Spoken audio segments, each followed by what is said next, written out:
Nigga that gain, nigga that like not gain weight, the nigga that lost weight, lifting weights or some shit doing with some weight. So he big as hell, man. Man, they said nigga got muscles and shit, man. So he ain't bullshit this time.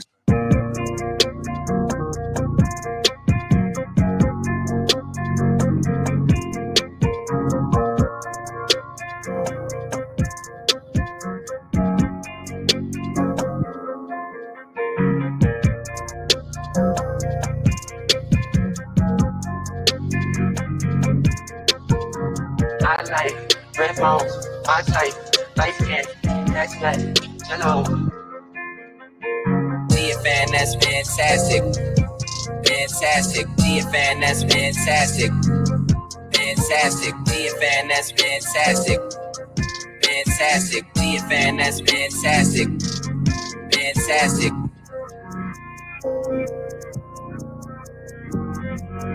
That's good, fantastic.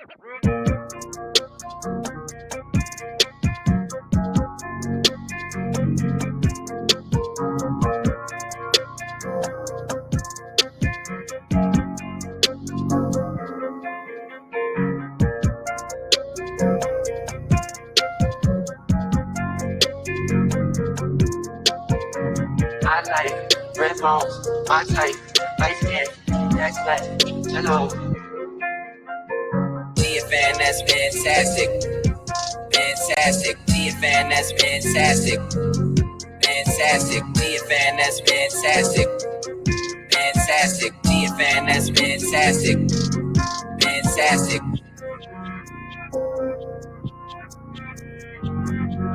That's good, fantastic.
Yo, what up? What up? What up? Y'all know the deal, man. Like and share, like and share, like and share, so we get this thing out everywhere. There's anywhere in the world you could be, with chose right here with me to be a BG OG, man.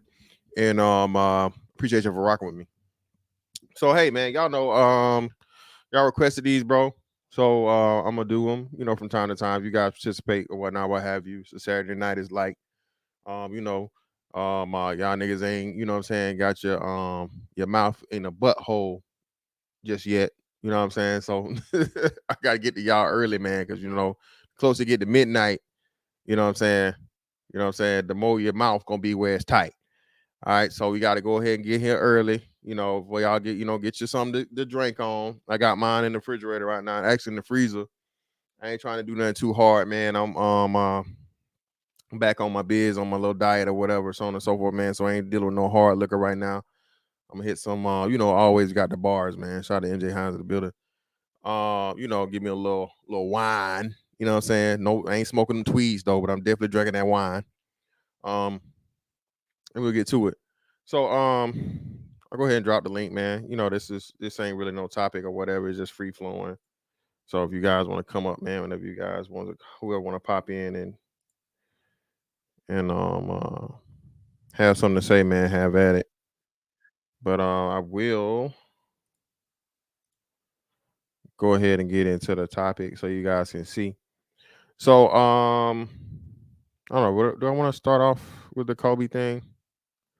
Well, yeah, let's start off with the Kobe thing. All right, so A bunch of Kobe stuff. Everybody knows next year is 2024. So of course, you know, they're gonna everybody's gonna make as much money as possible off of that.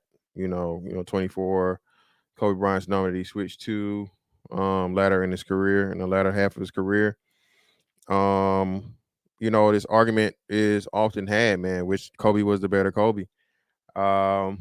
I don't know. You know, the number 8 Kobe had 3 championships. Of course, he would. You know, he had the years with Shaq, but he also had a couple years where he was by himself, and you know, he had the famous 81 point game in the number 8 jersey.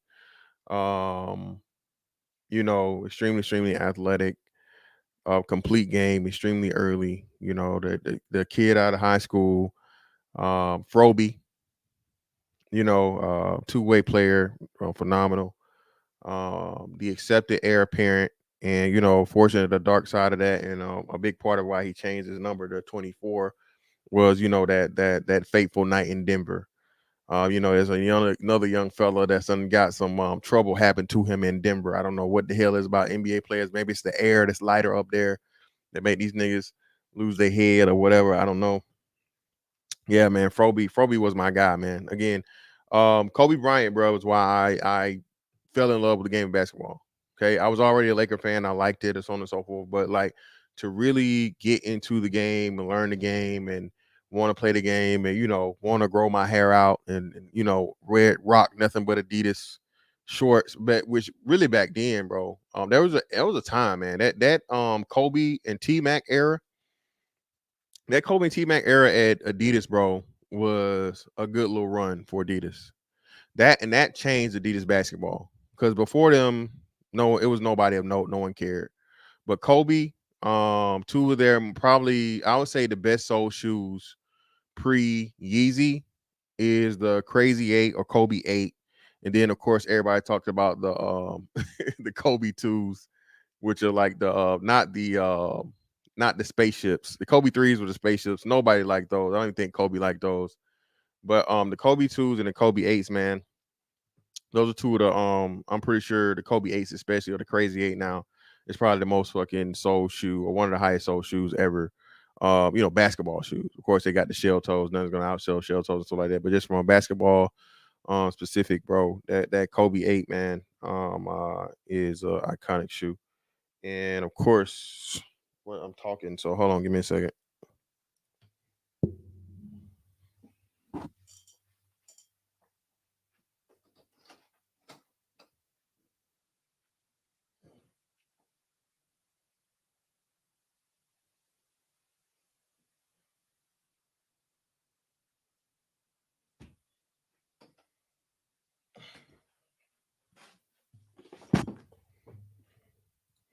For y'all that may not know, these.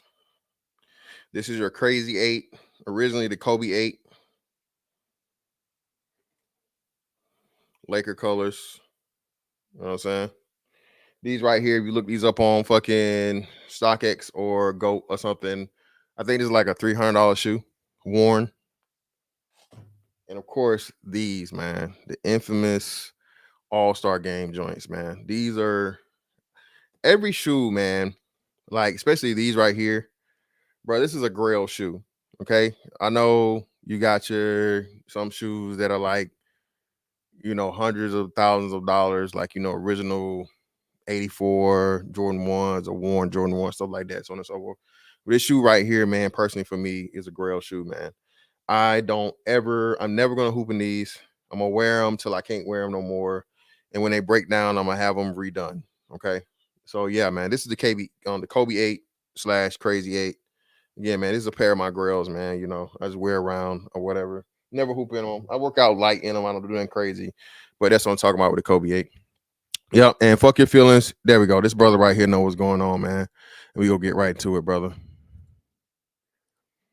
Being that next year is 2024 Kobe's year, Nike is coming back next year with a full-on Kobe line on Kobe Day. All right. So it's gonna start this year, but you know, of course, going into it And Kobe Day and Mamba Day are two different things. Kobe Day is of course 8/24, and when the hell is Mamba Day? Mamba Day is different. I gotta remember what Mamba Day is, but Kobe Day is 8/24, 24th of August, and then you got Mamba Day. I gotta remember what Mamba Day is. I can't think off the top of my head, but it'll come to me. But during Nike's 2023 fourth quarter earnings call, Nike CEO John Donahue revealed that the Swoosh is planning to relaunch the Nike Kobe brand in conjunction with Kobe Day on August 24th. This is exciting news for ballers, Kobe fans alike, since ensure is champion for both his performance specs and associations with the Black Mamba. And I'll just give you guys this, and don't need to read the whole thing, but pretty much like the Kobe's line is coming back.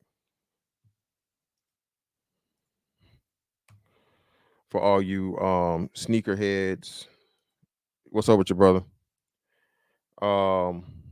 Shoe fanatics, Kobe fans or whatever, you know. And as far as basketball shoes go, man, again, Kobe was the one that made low top hooping shoes a thing. Another one, right? Well, it was Kobe 4, right? The Kobe 4. I think I actually played in Kobe 4s. That is probably one of the most iconic and game changing shoes in low top hooping shoes. The Kobe 4, again, man, another legendary shoe. And this is why I say, you know, a lot of times people don't understand how players transcend certain things, just like Michael Jordan transcended just basketball on a global scale and making basketball marketable. And not only making basketball marketable, but you know, the NBA as a brand, and then the player, the NBA player, the athlete being the ultimate brand ambassador and the number one seller of a product, not just shoes, not just sports equipment, McDonald's, Hanes, Gatorade, you know, all these different things that's on it and whatnot, you know. So all these different things, man, that you know, Jordan made possible for the athletes we have today. Kobe was the same, bro, when it came to shoe technology. All right. That Kobe 4 changed up a lot of stuff, bro. He had a run, of course, until he you know, tore his Achilles, and then he went to the back to the extreme high joint with the Kobe 9. I have yet to own a pair of those, man. I gotta get me a pair of those.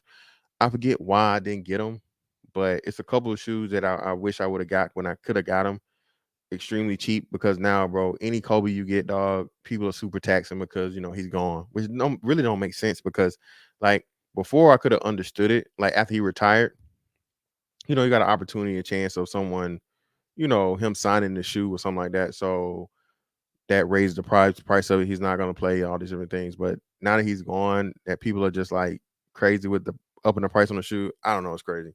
But apparently, you know, Vanessa was talking about the fact that, you know, a lot of people weren't having the opportunities in getting the shoe, and people were purposely, you know, buying the shoe to resell them and so on and so forth. So the production should be up supposedly this time with the relaunch. Shout out to Young, yeah, and that's the next one, man. So again, 2024.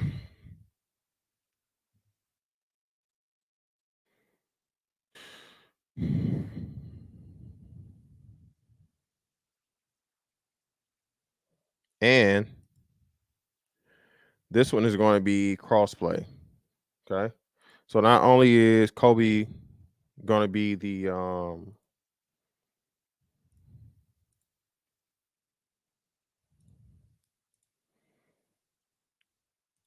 shout out to Hoop in the building. What's up, bro? And the links in the chat, man. Anybody want to come up and talk or whatever, bro? Because after we get through this, we go get into the I guess the debate portion, the fun part.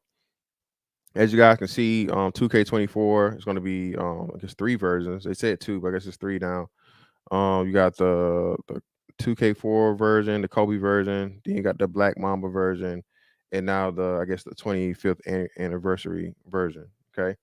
So damn, it said the 25th anniversary version is $149.99. I don't know, nigga. That shit better come with an actual NBA player delivering it.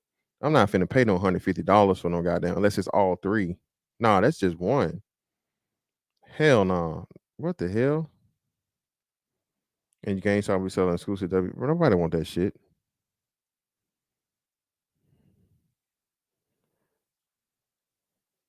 Oh wow. Yeah, that's crazy. Oh man.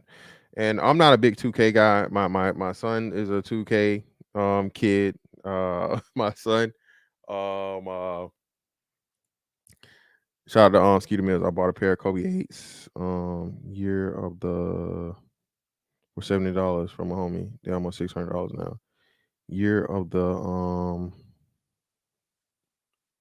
what? Year of the horse? It wasn't year of the horse. What's the H, bro? I'm trying to remember. Hey, bro. Yeah, it better come with one of these cheerleaders. You know, you can't have like a Laker girl or something, but nigga, I better get a motherfucking a Charlotte Hornets girl or a motherfucking Pelicans girl. If one that Zion ain't had a hope to now. You can't give me the one that Zion done had. All right. I don't want no motherfucking Zion Williamson leftovers either, nigga. Yeah, Ifan again, and you know there was another nigga that died that I was offended by. 8/24, bro, this year. Kobe Day. Horse. I thought it was horse. I thought so. Appreciate you, bro. That's what I thought. You're the horse. Yeah, appreciate you. And you know what's fucked up, man? So, bro, I found out, bro, I'm missing a whole bunch of shoes, dog. I don't know where the fuck these shoes are at, but I'm missing like I had Kobe 8s. I had the Kobe 8 Easters, and I don't know where the fuck my shoes at. That's what I hate, bro. Like, bro, I got so many shoes, bro. I be forgetting. Like, I'll go through looking for some shit or whatever, and I was like, oh shit, I got these. And like it's a whole bunch of my Kobe's, man. Well, still got a box of my Kobe's I gotta get repaired, get the soles and stuff reattached. Bro, I got almost all the Kobe ones, the original Kobe ones, and shit or whatever. So I got Kobe 2K, the Karachi 2K4s. I got those. I gotta get them shits repaired, man. I need to get them shits repaired. Cause I got like that'll add like a whole nother like 15 pair of shoes to my rotation. But yeah, that's that for that, man. But well, I want to start with this one, then we'll jump to the other one. Okay, where's it at? All right, now outside of hoop, I was so hurt hoop. I sold Kobe 3 MVPs, dog, like a year before he died. I was hurt, nigga. I was hurt. If I got them shoes now, bro, that shoe was literally like a $10,000 shoe. It was deep, never open, never what's name, and I sold them because I was like, man, I wanted to just hold on to these and like hopefully, because back in the day, shout out to all my sneakerheads that know, man. So if you was on Soul Collector, Nike Talk, or whatever, back in the day, early 2000s, bro, used to be a program to where I think it was Diamond something or whoever they were signed to. So like players sign contracts with certain organizations to do autographing, right? You have to get it like officially only through them. And what it was you could send in a pair of shoes to get signed by, listen now, this early 2000s, you could pay like $1,500 or $2,500 or what it was, like probably like the max for like a Michael Jordan to sign his shoes was either 15 to I want to say 2,500, right? LeBron James signed a pair of shoes, $500. Kobe Bryant signed a pair of shoes, like $500, right? And at the time, I was like, bruh, damn, this shit expensive. I don't want to spend $500 to get a fucking pair of fucking shoes signed or whatever. But you're not really thinking about the gravity of that shit. And then you got to think this is like early 2000s, like $500. So, and then the process of, mailing the shoes, you got to pay for the shipping and all this other stuff and all. And bruh, I never fucking took the opportunity, bro. I still got a pair of fucking USA Kobe ones I never wore to this day. Yeah, man, had I not sold them fucking Kobe 3s, dog, bruh, I would have them shits in the safe.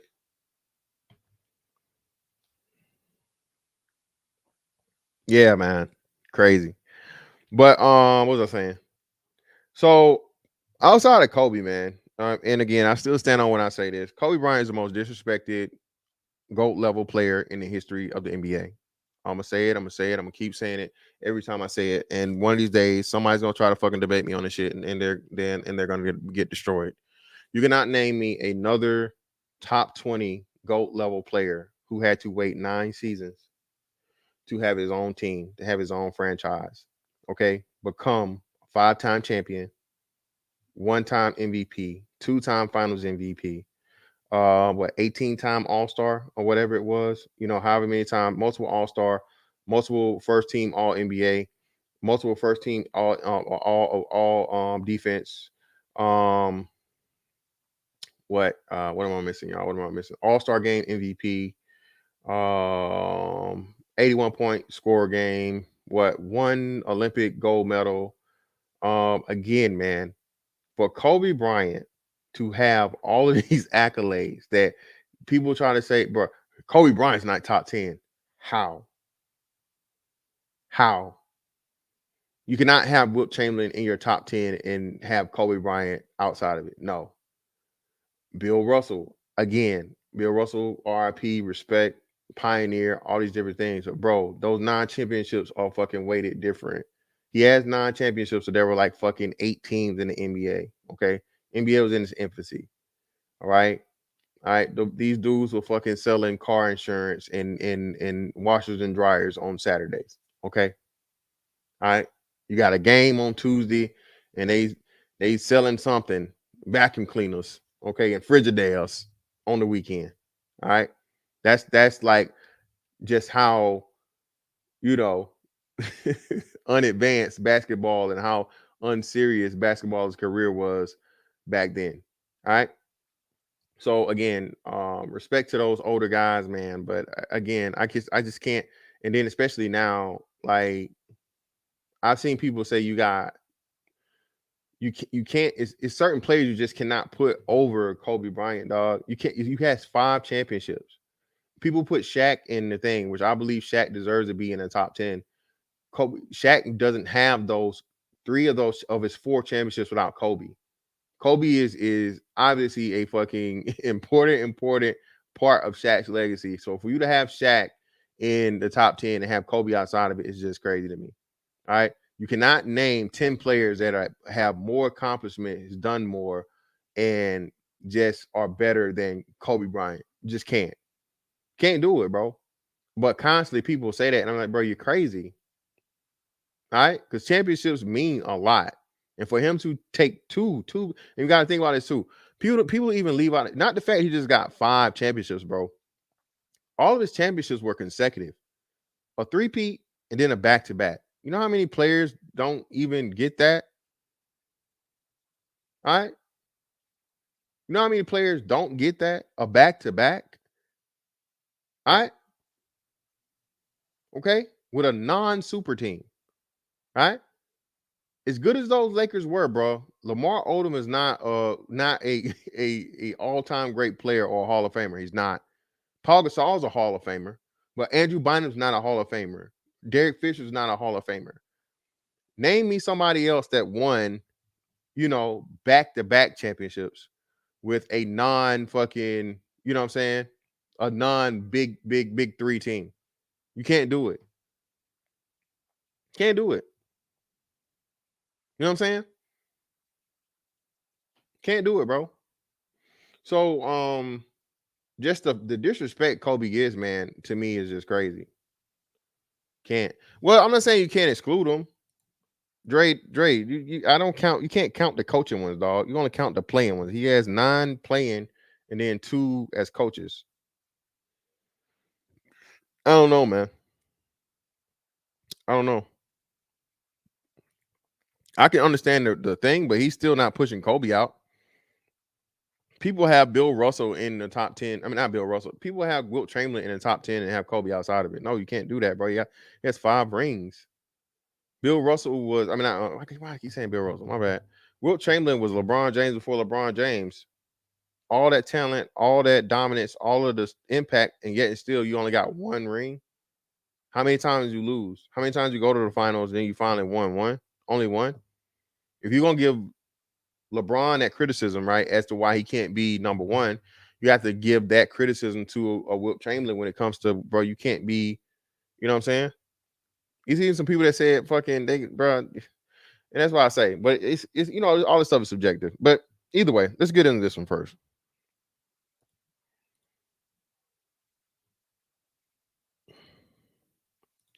Now, this one right here is interesting to me.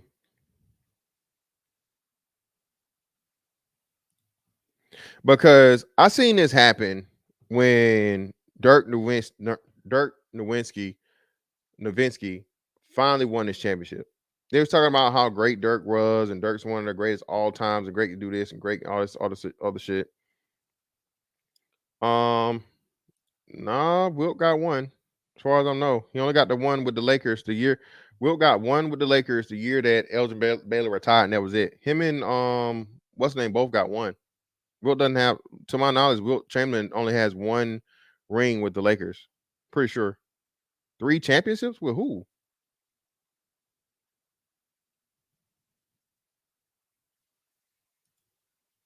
Hold on, let's look this shit up. Wait. Let's see. BK Ref. Where you at?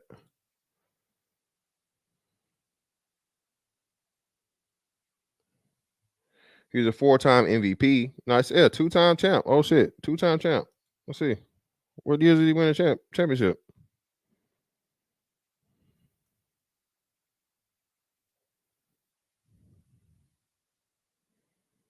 Did they not show it?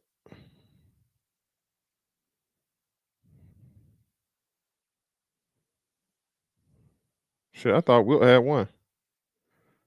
Okay, that give him a little bit more weight. Why don't it show the years he won the championship? Oh.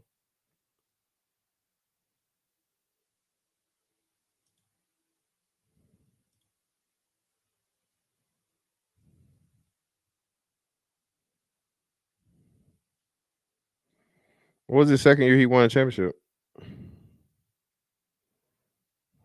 All-Star. Damn, they don't fucking tell you.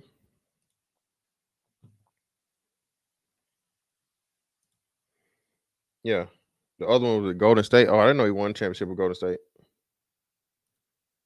The Philadelphia Warriors. 67 and 72. Let's see. What was he at in 67? 67, he was with Philly.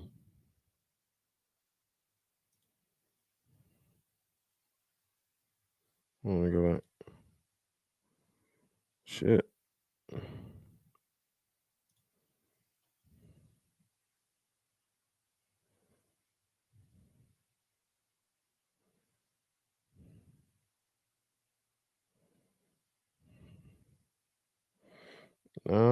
Maybe it's 67, 68.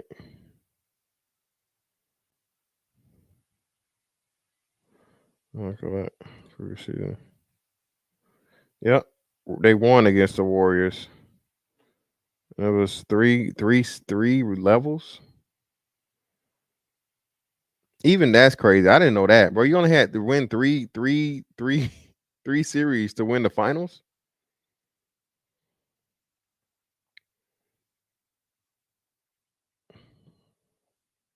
That's crazy. I just learned something new today. But anyway, bro, you're crazy. JC, you're crazy. Listen, bro. Listen. This is the argument where we're talking about skill versus effectiveness, right? Shaq said it best. One of the best explanations of better versus, I guess, bigger or dominant is Shaquille O'Neal. Shaq said this, and he said it rightfully so. A lot of players were better and more skilled than Shaq. Okay, not just when it better as far as it came to like complete game of basketball. Okay, but they couldn't fuck with Shaq on on their best day. All right, even early Shaq that played against Hakeem Olajuwon. Oh, what a difference a fucking year made. When Shaq went from Orlando to LA, and he put on like them extra fucking 20, 30 pounds or whatever, you know what I'm saying? Like, bruh, once Shaq got to LA, bruh, the league was like terrified. I don't think people understood. And this was before Shaq really, because Shaq was already, I want to say, around probably 280, 290 something or whatever in his Orlando years, right? But Shaq was a fucking, bro, physical specimens wise, bro. If you saw Shaq and understood what he could do, Shaq wasn't as athletic as Dwight Howard, but he was a lot more physiologically dominant. Shaq never had Dwight Howard's body. Dwight Howard had y'all remember the year Kobe baptized him? Dwight Howard was skinny. Dwight Howard, put on a lot of muscle. We'll just say that, okay? Shaq was just naturally that big from jump. Shaq was never no beanpole kid. So, when Shaq put on that weight, man, he was literally just too physically strong and skill. He had like I said, that jump hook, man, and his ability, bro. People don't understand, bro. Being able to have timing and just like a second jump and being, bro. It's plenty of people that were taller than Shaq and just as big as Shaq because you had plenty of people that they put in the league was the Shaq stoppers or just Shaq slower downers, I guess. You know what I'm saying? People just to put in his way, but it didn't matter, bro. Shaq was going through him. He was just as much. He was just that fucking powerful. You know what I'm saying? That powerful, man. But there are a lot of people that were quote unquote better and had a better round game than Shaq. But bro, they weren't fucking with Shaq. Patrick Ewing was probably the best shooting or the first shooting big man, jump shooting big man, efficiently. Center anyway. First jump shooting. Let me be clear. First jump shooting center, and I will argue, center wise, one of not definitely top two, if not the best jump shooting center ever. Patrick Ewing. Patrick fucking get that motherfucking elbow, bro. He hitting that elbow jumper. Okay. Nah, Agon, they had him listed as 300, bro. Shaq won 300 pounds coming in, dog. Yeah, he wasn't three. He wasn't. They had him listed, bro. Shaq was not. You could look at him and tell, bro. He was just cut. The way he was just cut, bro. I say Shaq was a good 280 something, 290. Early Shaq, bro. Orlando Shaq, rookie Shaq. He was like 280, 290, bro.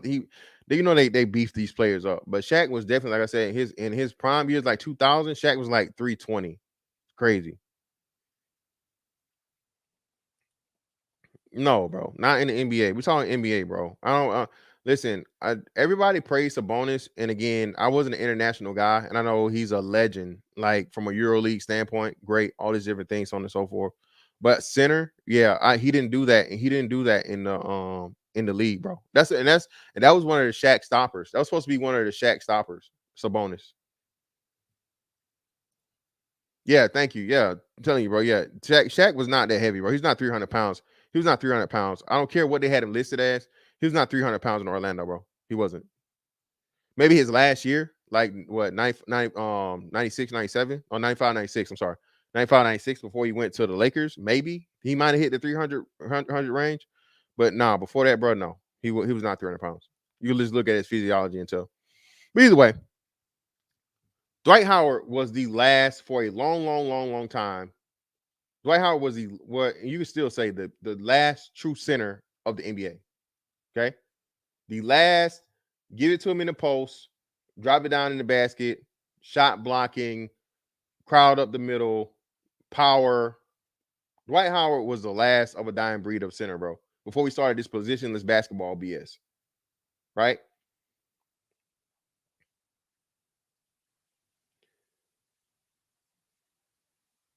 Yeah, but Simtex, I'm telling you, bro. We just telling you, bro. I can't say I remember, but he wasn't, bro. He wasn't. Just trust me, dog. He was not 300 pounds, bro. I like because right now I don't even think Joel Embiid. What is Joel Embiid? What they say Joel Embiid weighs? Let me look real quick. And I know, like, you got bone density and stuff like that. So some people can whatever. I feel you. Let's see. So wait. Yeah, but they got Joel Embiid listed at 280, bro. And Joel Embiid is he's not muscular. He's not whatever, bro. Shaq was not. He just won 300 pounds, bro. Even look like Dwight Howard, like really, like early Shaq was cut up. I'm not gonna get on that side. Either way, Dwight Howard's, especially the year 2009 when he went to the finals, beat LeBron, get to the fucking finals, bro. That playoff run he had, was one of the best fucking playoff performances ever. Everybody talks about, and that's why I say recency bias is like the worst thing ever. And I think recency bias is worse in basketball because it's so player oriented. Like with football, you have teams, right? And people talk about, always about the Bears, the undefeated team, and the great defense, the Iron Curtain of Pittsburgh, and all this different stuff, and all that. Yeah, cool, fine, right? So, but it's not, and then every now and again you get a player, and it's mostly going to be your only ones that even get mentioned for real, offensive players, QB, of course, wide receiver, running back, right? Outside of that, you really don't have who's the best O lineman. It's too many of them. Nobody really cares. And again, you never really get to be a famous fucking offensive line. You might get a linebacker. You got Aaron Donald, you got Ray Lewis, you got Lawrence Taylor. Yeah, here onesie twosies, but it's very, very few and far in between. But of course, wide receivers. Everybody can name off 1,000 fucking wide receivers, 1,000 quarterbacks, 1,000 running backs. When you start getting into these defensive players, very, very few and far in between as to where you even, have a discussion. Basketball is totally different though, because you have eras, you have positions, you have teams, you have players, you have a whole lot of different things, and the players make the league. Okay, it's not the team, it's the players. Okay, one of the probably the highest selling jerseys outside of Michael Jordan ever is going to be LeBron James, where LeBron James done changed teams how many times, right? So every time LeBron James changes a team, that's a new jersey you got to buy. You feel what I'm saying? So, recency bias in the NBA, man, is a horrible thing, bruh. I understand. Jokic, definitely top 10 centers all time, hands down. Give it to him, no doubt about it. And this year, he should have been the MVP. If people were out of their feelings and weren't talking about race and talking about, hey, can this guy be one of the best players of all time, bro? He really is. Okay. Now, again, people are being really recency biased, and now they're saying, oh, he's better than Larry Bird, bro. Get the out of here. Okay. As great as Nikola Jokic is, bro, he's not, bro, he's not putting on Larry Bird's slippers, dog. And this is what I hate about anytime somebody wins a conversation and they immediately shoot to the top of the list of the best ever and the best this and the best that. And they pull up and make up all these stats. I just seen this thing where they're comparing Jokic to having the best, first finals run of all these different players and all the different shit or whatever. Bruh, fuck all of that. Okay. All right. Stop playing with me. All right. Dwight Howard never won a championship in his prime, but people forget Dwight Howard did get a championship playing with the Lakers in the bubble. Okay, so he does have a ring. All right, but prime Dwight Howard, bro, from a defensive standpoint, all right, defensive standpoint and impact on the fucking game, bro. All right, if you put Dwight Howard on this team that prime in its prime, Denver Nuggets win the championship. If you put prime Jokic on that team in 2009, I can't say that the Magic beat the fucking Lakers in they don't. They don't. Not gonna do it. Okay. You put Jokic in that era of where you had the big man and all this different stuff or whatever. And then, again, people got to understand basketball has changed so much. Everybody wasn't in love with the three in the pre 2010s, right? Three ball was a thing, but not to the point of where analytics has got it to where everybody just want to shoot the three. But if you go back and you look at like three ball 20 years ago versus now, bro, it's ridiculous. And the further you go back, the crazier it is. Okay. You got players averaging more threes, bro. Several players averaging more threes than whole teams average back in the 90s and possibly some in the 2000s. Everything now is about analytics and getting the fucking what's name. There's no way that he's only 220 pounds. No way, bro. They got Jokic can't be 220 pounds. What the fuck is y'all talking about? Let me see something quick.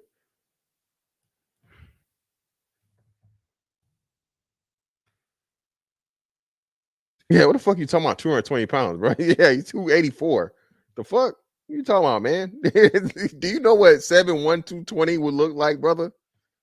I mean, you choking. You joking here, bro. What are you talking about? I don't know about that one. The Nuggets as a team eat off Joker's passing and attention he gets.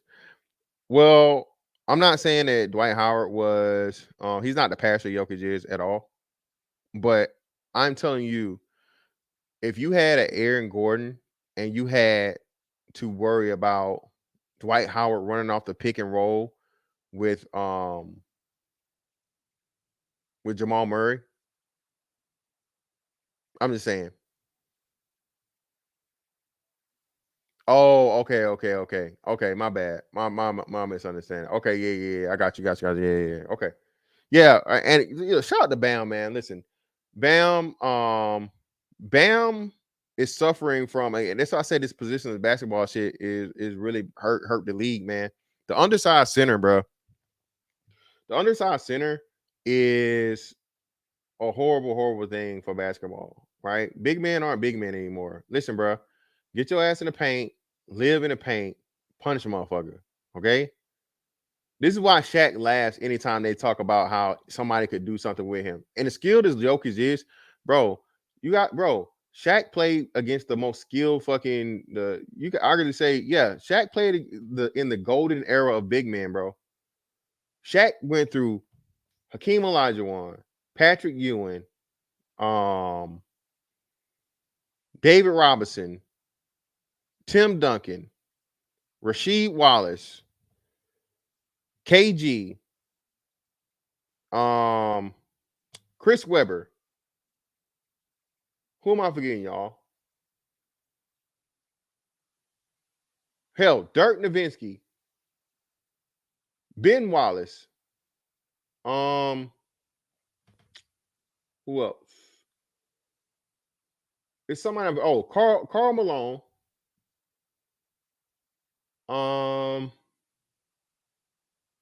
Barkley, Charles Barkley, Sean Kemp.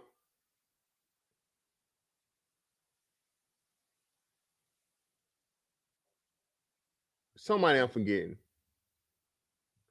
Somebody I'm forgetting in the 90s. But either way, Alonzo Mourning. Yeah, appreciate it. Yeah. Alonzo Mourning. Bruh, he went through the golden age of the big man, of the big man era, bro. It dominated all of them. All right. He didn't really have a chance to get Olajuwon back because Olajuwon was over the hill after 96, 97 season. It was over. But yeah, man. Yeah, Mutombo, defensive fucking legend, Mutombo, the Dikembe Mutombo, right? So, bruh, Shaquille O'Neal was such a fucking force, dog. Bruh, and like you said, people don't understand, bruh. Another big reason why these kids don't understand, I guess, like going to the post is so important.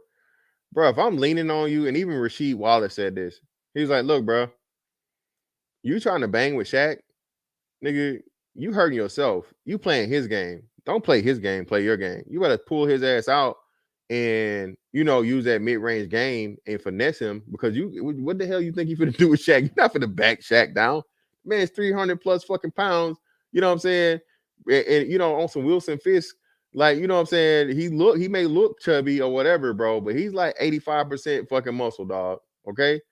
As big as Shaq and whatever Shaq looked out of shape or whatever, bro, at least at his very worst, Shaq was still at under 20% body fat or right at 20% body fat. Okay. You imagine how much motherfucking muscle you going up against, bro, anytime you trying to fucking bang with Shaq? Nigga, you crazy. But the fact of the matter is you got to bang with him on the other end, bruh, your ass gonna be tired. So all that shit Jokic doing, bro, and Jokic able to play what? Bruh, Jokic played the whole games in the finals, y'all. Jokic played the whole game, damn near. Let me see what Jokic fucking average minutes in the fucking in the finals, man. Let me see.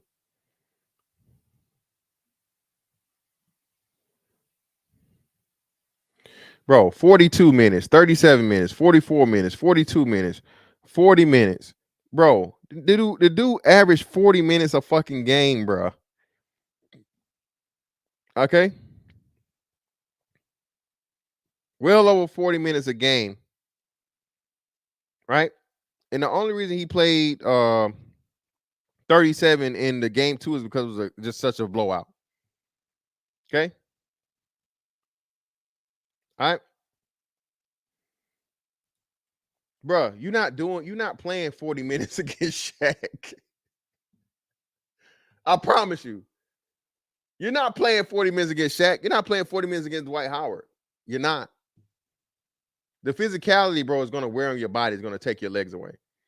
And people are, I don't know why. I know why. Again, Dwight Howard messed up, man, in a couple of ways. Dwight Howard did the way he should have left Orlando in the free agency when he had the chance to, but he was trying to do the same thing Dame Lillard is doing right now. Dwight Howard tried to be loyal to a franchise that was never ever loyal to him, bro.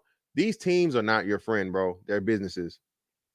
All right. To all these NBA players out here, man, I don't know when they're gonna learn this and figure this out. Jordan Poole, everybody talking about how sad and and mad Jordan Poole looking right now because he's in DC, right? There ain't no more the baddies, right? At least right now, the nigga ain't worried about the baddies, man. That nigga's having a bad time in his life. He don't look excited at all. He looks defeated or whatever. It just, you know what I'm saying? Everybody's talking about it, right? Bro, you are a product, brother. All right? All right? You at the end of the day, no matter how great you are, so on and so forth, especially if you're not a franchise player, bro, you are an employee and you're a commodity. All right? That team doesn't like you anymore or whatever reason comes along. They'll get you up out of there, bro. And what he did was he tried to act like he wanted to be in Orlando and all this other shit. Then, you know, had back surgery, the other shit, forced to trade. And then once you force the trade, you get to LA and you disrespect one of the, you know what I'm saying? You have public fucking trysts with, again, one of the greatest players of all time and most serious players when it comes to fucking, you know, playing basketball, and Kobe Bryant. Now, to his credit, he played through pain. I think he had a torn labrum and he came back early from the back surgery or whatever. And he had lost a little bit of a step. He was still extremely dominant and athletic, but not nowhere near what he was in Orlando. You tell he lost a step. But you know, despite all of this stuff, man, you're playing with a guy that won the finals with a broken finger, dog. All right. And they brought you there to get them back in the hunt. Right. And it's supposed to be, you know what I'm saying? They found a way to keep Paul Gasol. They was going to trade Paul Gasol, but they didn't. They was able to keep you and Paul Gasol on the same fucking team. You, Paul Gasol, and even though Steve Nash never ever played, okay, which again, one of the biggest issues and problem was picking Mike D'Antoni as a coach. I told you guys this. I said, well, I didn't, not you guys. I was saying this way back on Soul Collector and Facebook fucking boards, man, just talking shit on the internet. Bro, no team that's coached by Mike D'Antoni is ever going to win a championship because, again, bro, he only knows how to coach one way and he does not coach defense. Okay? He does not. He does not know what to do in the last 2-3 minutes of the game, bro. Again, the most important part of the game, bro, is those last 2 minutes, especially in a tight fucking situation. Can you scheme? Can you make a play that's going to get you a guaranteed fucking bucket, bro, in those last minutes, and then have your team play the proper defense, okay, and have the proper personnel in to stop the other team from scoring? Can you do that? That's why I knew Mike D'Antoni was never ever going to win a championship, bro. So, but Kobe wanted to prove, sort of kind of like what Tom Brady did prove with Bill Belichick, that he could win a championship without Phil, and not only win a championship without Phil, it would have been his 6th and Michael Jordan tying ring without Phil. So Kobe's, you know, hubris or whatever, or his ego, was one of the biggest reasons as to why that thing failed outside of, you know, Dwight's persona and whatever at the time.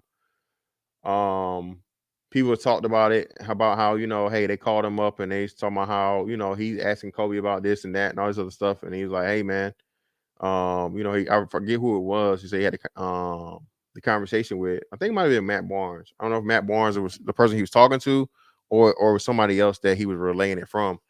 But Kobe said, yeah, man, it's not gonna work. This motherfucker talking about, you know, producers and all this other shit and la. And he's like, well, what we talking about here? You know, you came here to win championships. So, you know, Kobe was already offended from the jump.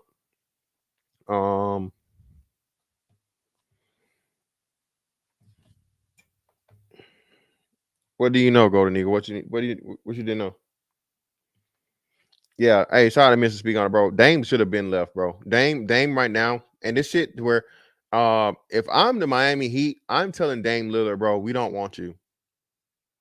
Especially after the nigga said the backhanded shit about if they don't win a championship. You know what I'm saying? I only want to go there if they don't win a championship. Like you niggas need me to win a championship. Bro, Dame Lillard is not your answer. Okay. Dame Lillard is not going to be the difference maker in you guys winning a championship against the defending fucking championship champions, which are, you know what I'm saying, the Denver Nuggets. You add Dame Lillard to the team, they're not going to beat fucking they're not going to beat Denver.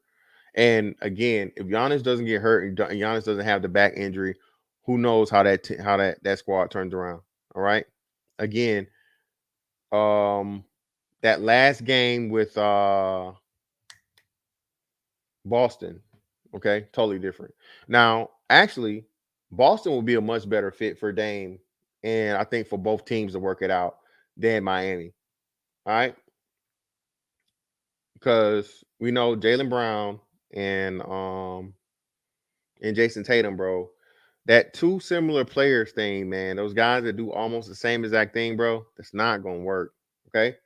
Dame needs to get to the point of where Dame doesn't have to be the number one guy, and Dame can be the second option, a very, very deadly second option on, like I say, probably last 2 good years of his dominance, of his peak, of his prime, right? Boston would be a great fit, all right, for him. And Jaylen Brown gets to go to Portland and get his own franchise. Okay. Miami, I don't need or want Dame Lillard because again, bro, scoring, cool, fine. But you need another big to help out Bam and put Bam at the 4. You need to be able to put Bam at the 4, bro, and have a true 5 there, a solid 5. That's why I said if I was Philly, I would just blow up everything and I would get Embiid out of there. Oh, he just won the MVP. Great. It's nothing you guys are doing right now are gonna win. You're trying to get James Harden up out of there, right? James Harden is gone anyway. Who are you going to bring to Philly to replace him? Nobody wants James Harden. Nobody's going to trade you anything of note to get fucking James Harden, bro. Nah. No, nobody wants him. Nobody wants to take him on. James Harden and Kyrie are in the same boat. They're like pariahs in the league, but they have so big contracts. It's just like somebody go sign them somewhere, right? Or somebody's gonna take the risk. Which I think what Kyrie is a free agent now because he doesn't have any money left on the thing. He in his last trade. I don't know what his contract is looking like, what he's trying to talk about, but hey, it's been much worse players than Kyrie and much bigger headaches, but because of the whole media thing and the distraction he does, a lot of people probably aren't going to take a risk on him.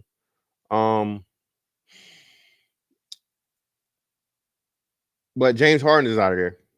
If I'm Miami, actually, like I said, I would definitely give up Bam for Embiid. Okay, I give up Bam, Tyler Hero, and probably some other piece for a package of what's fucking I call him J. Cole XL. What's his name? I always forget his name. I think his last name starts with a T. What's J. Cole XL name? Nah, Kyrie. Well, he's not going back to he got traded, so I don't know. The Mavs. He's not. He's out. Gold Eagle, that shit don't mean nothing though. They gonna win 60 wins and be sitting right at home. I don't know why you would. Not JaVale McGee. Hell no, not JaVale McGee. The light skinned nigga in Philly. Tobias Harris. That's his name. Tobias Harris. J. Cole XL, man. Tobias Harris, yeah. Tobias Harris like motherfucking J. Cole, just taller.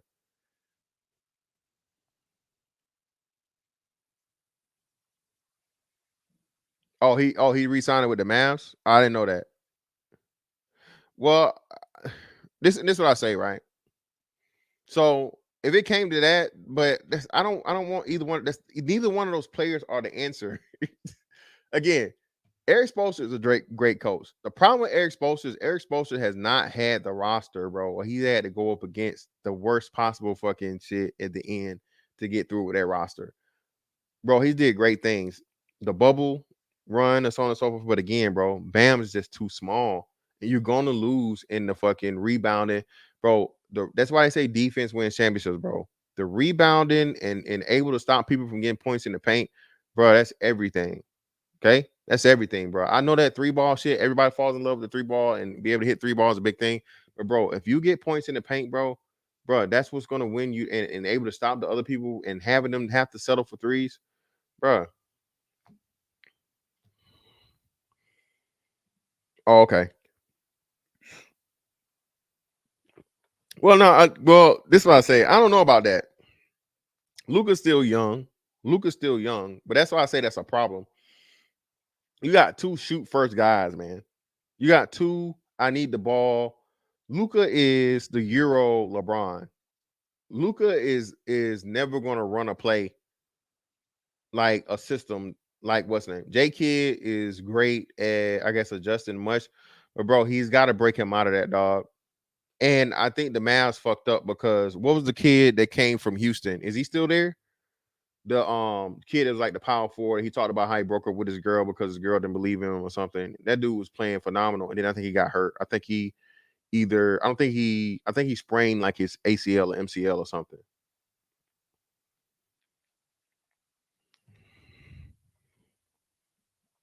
No, hell no. This is disrespect, bro. Come on, he's way better than Harden.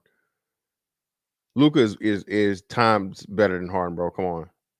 D, I don't know why you're not. Christian Wood. Yeah, Evan, that's a Christian Wood. Yeah, that's where they fucked up at. And the fact of the matter, and I remember, I'll never forget this. They showed this play to where Luka took a horrible shot, and Christian Wood had like a crazy mismatch or some shit, and Luka just pulled it anyway. Christian Wood, whoever picks him up, bro. If I'm fucking Denver or if I'm any team that's on the cusp of a championship contender or whatever, I want Christian Wood. If I'm fucking Milwaukee, I want Christian Wood. If I'm Philly, I want Christian Wood. If I'm Miami, I want Christian Wood. That cat, that dude is fucking crazy good, bro. Yeah, man. No, that's never gonna happen. A 2-way player, that's never gonna happen. If that's what J Kid is putting out here, and I think I heard him talk about that, bro. Luka's not playing no fucking defense, bro. Stop playing with me. Luka's not playing no defense, and you don't want him to play defense. That's not what he's there for. But speaking of Mr. Speak on, that's a great point. People don't understand. So like I said, that's another thing too, bro. Kobe Bryant is a top 3, definitely top 5, but I would argue top 3 all-time 2-way player. Okay. Top 3 all-time 2-way player. Only people I would definitely put in front of him would be Michael Jordan and possibly Gary Payton because they got defensive player of the year. Well, what about Kawhi? Fuck Kawhi. Kawhi has been hurt too much, bro. And Kawhi hasn't played consistently enough to, you know what I'm saying? Bro, Kobe did this shit, bro, for 3 fucking championships. 5 championships, dog. 5 championships. But Steph, especially 3 of them. Kobe was the fucking guy, bro.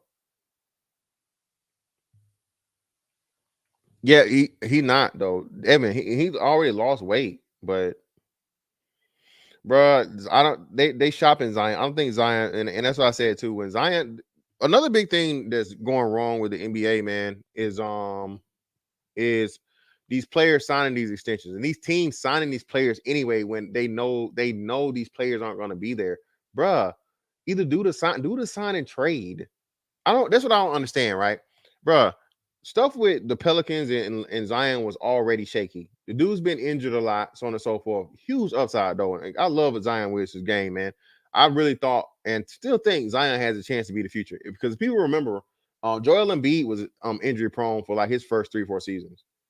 He sat out the first year because his foot was broke. He came back and then he had a couple of issues and so on and so forth for different things too. So there's been players that finally got out of the injury bug. Same thing with Steph Curry. Steph Curry had major ankle problems. Remember where he told a story about how he basically did a Scottie Pippen deal and signed, a safety net deal because he had no belief in, him even being able to, get over his injuries and be able to be a factor, not to mention like the best player on the planet. You feel me? So again, man, yeah, Will, that's what I'm saying. Exactly. So that's what I'm saying. So if Zion, and that's why I say, and I don't know if you guys remember this too. Shaq talked about how Shaq went to so trainers do make a difference, because Shaq went back when Shaq got traded to the Suns. Shaq actually had a big resurgence, man, and he was talking about how whatever the regimen was they had going, and the training staff, and the physical therapy staff there did stuff for him, man, that just like rejuvenated him. So I don't know, or whatever. And on top of it too, like I said, bro, you got to get Zion away out of fucking New Orleans, bro. Everything's fried, even the water. They fry the fucking water in fucking in New Orleans, man. No, Zion's definitely not washed, bro. See, y'all take it too far, January, man. Y'all take it too far, bro. Zion Williamson is not washed. If you look at his impact whenever he does play, Zion Williamson is if not the best, the second best player on the court, bro. There's never a point in time when Zion Williamson is lower than number 2 on the court. Not. If he's playing the game, he's not. His efficiency shows it. His ability to score and rebound and dominate the game, all that shows it, bro. Yeah, Grant Hill just never got back, and Grant Hill was a bad surgery thing. I think Grant Hill, if I remember right, Grant Hill actually ended up suing his surgeon, if I remember right. He's not going to Miami, bro. He's not going to Miami. But you know what though? If you had him and Bam, if it was a way, but I don't think you get a major big in Miami without Bam being in the package. I just don't. Now, do I think that fucking Eric Spoelstra and Pat Riley will work wonders and change Zion's whole situation? Oh, yes, most definitely. Get him out of there where everything is fried, and so on and so forth, and la. Yeah, diet and all this stuff. But then the holes. You really want to put, you want to put motherfucking Zion and goddamn in Miami? I don't know, man. Yeah, man, he held it down, but holding it down ain't enough, man. Again, dog, you got to be able to, you know what I'm saying?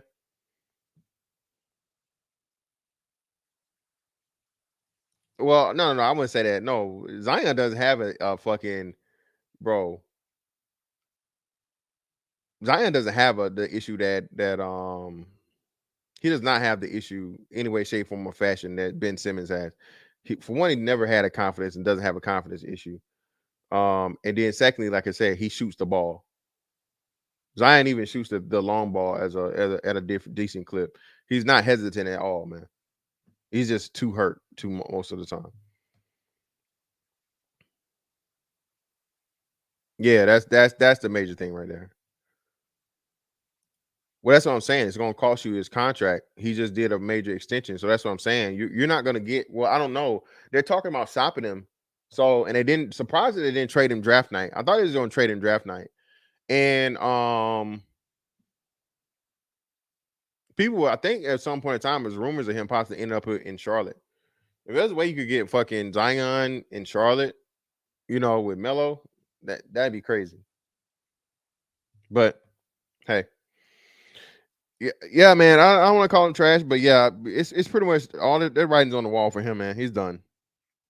He's just gonna be a trade piece to make trades work or whatever, bro. And in the next couple years, I can actually see him getting waived or something. I can. No, they're not sending to NY, man. They're not gonna send him to New York because again, I don't think New York.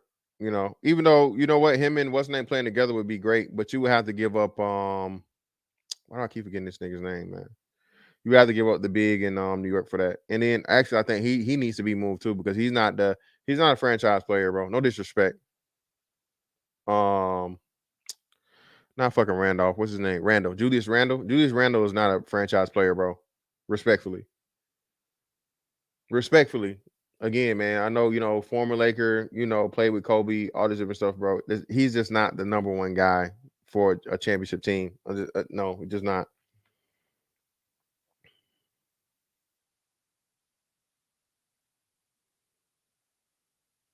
Yeah, fuck your feelings. In that I definitely believe in that. Come on, bro. Now y'all, come on, bro. Stop it. Eddie Lacy was never as effective or efficient as Zion is. Come on now, Eddie Lacy, and it wasn't Eddie Lacy. It was Eddie something else. Was it Lacy? Yeah, bro. And I shout out to Jalen Brunson, man. I was wrong. Fantastic was wrong. Fantastic was wrong, bro. Jalen Brunson really was that fucking guy. I just thought, hey, he was getting so much attention off of he getting opportunities because of Luka. Nah, bro, that little nigga can hoop, bro. Jalen Brunson is fucking truth, officially. And like you said, that's why I say, bro, if I can move Julius Randle, I'm moving Julius Randle. Well, it was an Eddie Curry. That's what I was thinking about. Oh, Eddie Lacy. You said Eddie Lacy, but I thought you was making a basketball. So I was thinking Eddie Curry. Eddie Curry was the same way. You guys remember Eddie Curry ended up being like damn near 400 pounds, man. Eddie Curry was big as fuck too.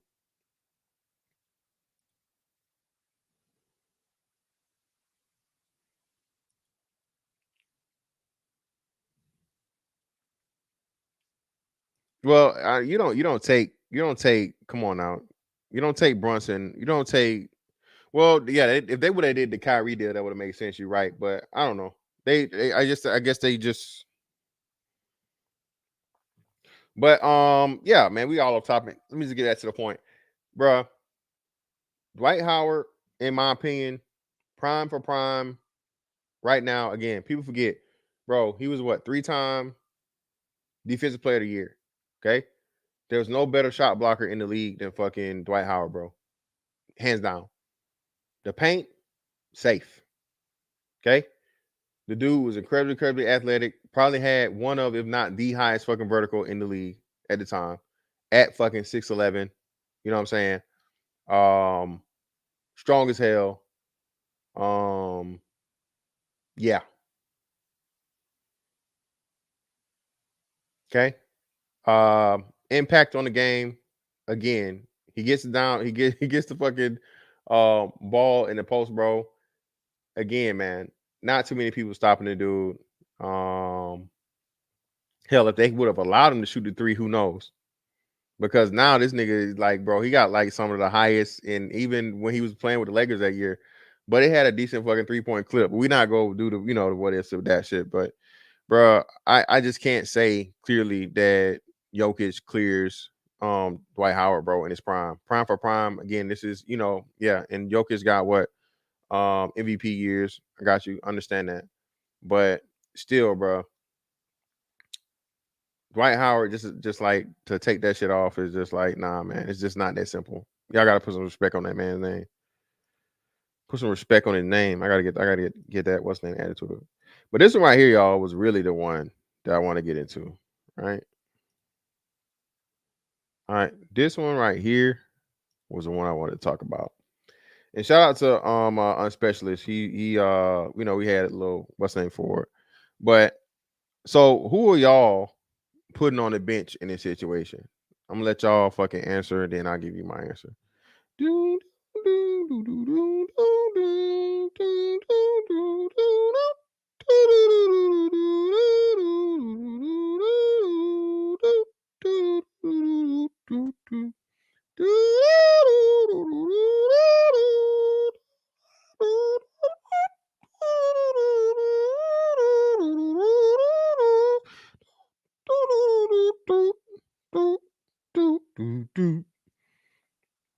All right, let's see.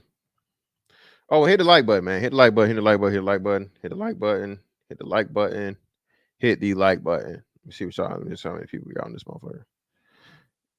We almost there. Hit the like button for me if you please do, sir, ma'am. Thank you.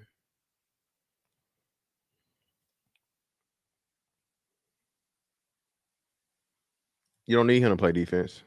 Everybody don't need to be able to play defense. But let me see. If niggas gonna answer, I only got like 4 people gonna answer. This guy and this guy, no basketball. Fuck your feelings. Yeah. Only 2 players, the only 2 players out of here that I'm taking out, man, crazy enough would be LeBron or KD. Okay. And KD's gonna lose out in this battle because KD is not gonna give you the defense LeBron's gonna give you. And Steph has good enough shooting to overtake what you need from him.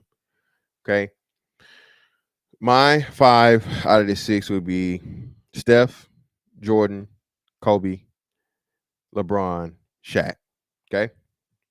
Why you say that? KD can shoot. KD can this. KD can this. Listen, bro. I understand it, bro. You really don't even need a secondary post person or a high elbow post person because of Kobe and LeBron. I mean, Kobe and Jordan's mid range ability from the post. Okay. Kobe and Jordan are better post players than Kevin Durant. Okay. Maybe not as efficient. Okay. Maybe not as efficient. But the only thing that KD brings to the thing outside of that would be 3-point shooting. Steph has enough 3-point shooting, bro, to make up for everybody on the floor. Right? Imagine fucking Shaq setting a fucking screen for Steph Curry. Imagine LeBron setting a screen for Steph Curry on 3-point line. Okay? Yes. Yes, I said that. Shout out to Gold Eagle. You said Kobe's the top 3 two-way player ever. His defense was good, but not better than Pippen's or Joe Dumars. I said two-way player, bro. So like I said, so listen to what you're saying, right? Is what's further away? Is Pippen or Joe Dumars' offense anywhere near Kobe's offense? No, he's not. They're not. Kobe's a top 3 all-time offensive player, bro. One of the top 3 scorers of all time. Hands down. Consensus. Joe Dumars or Scottie Pippen, they're not even in they're not even in the top 100 when it comes to offense. And then we get to defensive fucking players, bro. Defensive players again. Kobe has 9 all-time first team defenses. Yeah, bro. What are you talking about? Crazy?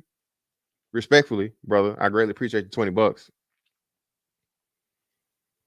Better two-way players would be Olajuwon, Jordan, David Robinson, and especially Bill Russell.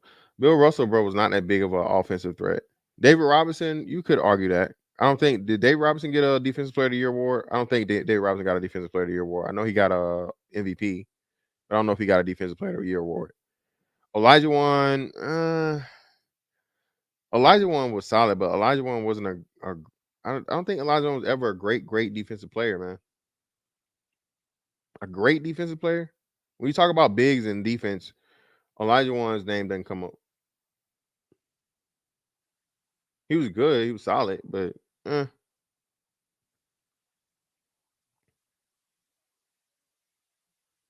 But bro, you ain't got to pay me no money, brother. Just get a reply, and we'll go back and forth. And again, if y'all want to come up, man, the links in the chat if you want to come up and have a conversation. Yeah, that's what I'm saying. That's his just as good, if not better. Listen, bro, like, come on, yeah, man. And not even that, just like even if you gave Pippen a slight edge, and then you could argue that, right? You could argue, I'll say, especially 91 through 93 Pippen. You could definitely argue that. Peak Pippen, you could definitely argue that being better than Kobe defensively, and I would accept that, but still, like, his offensive output, not even close. Pippen never came close to what Kobe could do offensively. Come on. What was your fam? What's going on, fam? I hear you. I agree with most of what you said, though. Mostly everything you on point about. Okay. Only thing I might have the only thing that could be a little bit subjective is I think I bring Steph Curry off the bench only because I can rotate LeBron to the point, right? But you could go Durant on the bench. Curry started. You won't really like that. Will make you more versatile. As far as the like the run through screens and all that stuff. No, but that's what I'm saying, right? So that's what I'm saying, and that's what I said. So that's a good point, because I was saying the same thing. Especially you give me the coach's feel. You get Phil the coach. Yeah. And you put fucking LeBron as a point forward. Ooh. Oh my god, bro, that's a nightmare. That's a nightmare. You got LeBron James bringing the fucking ball up, and you give Steph Curry free range to run off screens set by fucking Shaq and or Kobe or Mike or whatever. Damn. Yeah, bro, that's crazy. That's crazy. That's a tough team to beat right there. like I'm saying, like I said, I don't that team right there averages 120 points a game every night. Easily. You can't double anybody. You can't double Shaq. You know what I'm saying? You can't double Shaq. Any given night, anybody's going off for 60. You know what I'm saying? So I'm like, bro, this is a nightmare squad. That's a nightmare team. And like I said, and that's no disrespect to KD, man. KD's great. KD's super, super great. I understand it. But like I said, the only thing that KD will bring to it that you don't already have, like I said, would be the shooting. And Kobe, I mean, not Kobe, but Curry's clearly the better shooter. And he's more efficient than KD's going to be from the three. He's very good in the midi, right? But he's not as versatile, and he's not going to create as much and be as lethal as a Kobe and give you the defense that Kobe is going to give you. A lot of people were bumping Kobe off, and I'm like, bro, as good as KD is, I understand it, so on and so forth. But when it comes to scoring, bro, you got Jordan and you got, bro, a nightmare fucking front court, back court defense of Kobe Bryant and Kobe Bryant and Michael Jordan on defense, bro. Trying to get through that, bro. You that's a long night. Long night. It's a long night, man. And then, like you said, peak LeBron. You know, Miami year LeBron, chase down LeBron. Even if you get past one of them, bro, and then you got Shaq sitting down in the middle. Yeah, man. So like I said, you know, I'm definitely I think Steph Curry's more dynamic though. Almost definitely, hands down. Like I said, he can do more from a shooting standpoint than what KD can do. Yes, and he's more efficient. And he can push that point if you need him. So you know what I mean. So you can bring LeBron out and push Plug to the one. You're all good. Yeah, but Goldie, this is what I say, right? So could have, right? So, bro, it's like when people say that LeBron could have averaged a triple-double, but he never did. Right? A player that could but never did. Like, no, you can't do it. If you could have did it, you would have done it. If you could have did it, you would have done it. So no, Bill Russell was not that big of a threat offensively, bro. Again, everybody knows that, bro. Wilt and Lou Alcindor / Kareem gave him the business. All right. See, I feel like the greatest player of all time debate is you have to take the big man out the picture. I wouldn't say that. That's crazy. Why would you say you got to take the big man out of the picture? Player of all time? Yeah. Why would you take the player out of the Why you can't do that? Why would you take him out of the? I'm talking about the greatest player of all time, right? Debate. Uh-huh. You have to take the big man out the picture, right? Because the reason why is let's say like a Kobe, let's say a Jordan, LeBron, right? Mm-hmm. They can control, well, specifically LeBron can control the paint, the inside and the outside of the game, where big man can only control the inside of the game. They can't control the outside, right? They can't maneuver the offense other than somebody maneuver the offense for them, and then once they get it, then they can do their thing. But Brian can come out. He can take off coast to coast and set the offense and make the team great from the outside, or he can go down low and dominate and make the team great from the inside as well. Well, first off, no, LeBron has never dominated from down low. No, he could. I said he could. No, he couldn't because he hadn't done it. 6'8". You remember that series? You see, remember that 280, and this dude is still past one of the most lackluster post games ever. I was saying this the other day, just real quick. Hold on, let's see. Wait. Bill Russell's more offensive. He could bro. We say this. I prefer Pippen's defense over Kobe. This Kobe's a good fan. And this is what I'm saying though. So this we saying that I guess we saying the same thing. This is what I'm saying. You match everything up equal, right? And I said I can even give you that that Pippen's a better defensive player at times than Kobe at his peak, I guess. But what I'm telling you is the defense is here of Kobe to Pippen, right? But when you go to the opposite side, two-way players. So we're talking about their effects on both sides of the ball. Kobe is here when it comes to offense versus Pippen, bro. You see what I'm saying? So even if you say the best two-way player, you can't put a guy that's very, very close in defense and then match him up with the guy that's like leaps and bounds, one of the best scorers ever on No, so you can't put Pippen over him. best two-way player is going to go to Kobe because Kobe's the better player on both of when you match the metrics up for both, you know what I'm saying, both sides. The totality. Yeah. Yeah, Kobe's better than Pippen. Who's arguing that? Well, no, he argued it. This is I respect it. And Joe Dumars again, onesie twosies, man. He's not there. No, he's not. Again, he for a longer time. And this is what I'm saying. Listen, so longer time, right? That's like saying, let me think of somebody. Trying to think. So consistency, right? Consistency is a big thing that people, I guess, lose track of or don't take in consideration. Penny Hardaway in his Orlando years, bro, Penny Hardaway is a top 5 player in the league, but he got hurt and he got injured, right? Same thing with Grant Hill. Bro, Grant Hill could have been arguably been, especially the year, I think he was out. Grant Hill led the league in scoring, I think, the year that Jordan was gone. I'm pretty sure when he was in Detroit, correct me if I'm wrong, y'all help me out. Grant Hill led the league in scoring one year, right? But what happened? Grant Hill got hurt and he stayed hurt. So that's why Grant Hill doesn't get ranked, or Penny Hardaway can't ever be ranked as high as they would have been off of their potential or their actual playing ability that they showed, because they couldn't consistently do it because they were hurt. So you have to have fucking consistency, man. You can't just say Kawhi has played how many seasons and then sat out how many games of that season. Did he have great defensive seasons and two-way seasons? Yeah. But, bro, he been hurt the majority of the time. Bro, Kobe gave you, what, fucking 17 seasons before he got hurt, before he tore his Achilles? You see what I'm saying? Kobe gave you 16, usually what, 16 or 17? I think it was 16 seasons before he finally tore his fucking Achilles, bro. You see what I'm saying?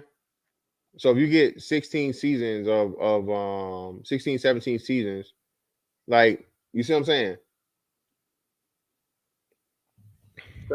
Kobe better than Kawhi, man. And on top of it, look at what Pippen was guarding versus what fucking Kobe was guarding. Listen, those guys were good in the 80s, in the 90s, bro. But look at the guard play, bro. Okay, name me the guards better in the 2000s versus the guards that Pippen had to guard in fucking in the 80s, late 80s and early 90s or 90s through what, 98, 90, well, not 98. Yeah, 98.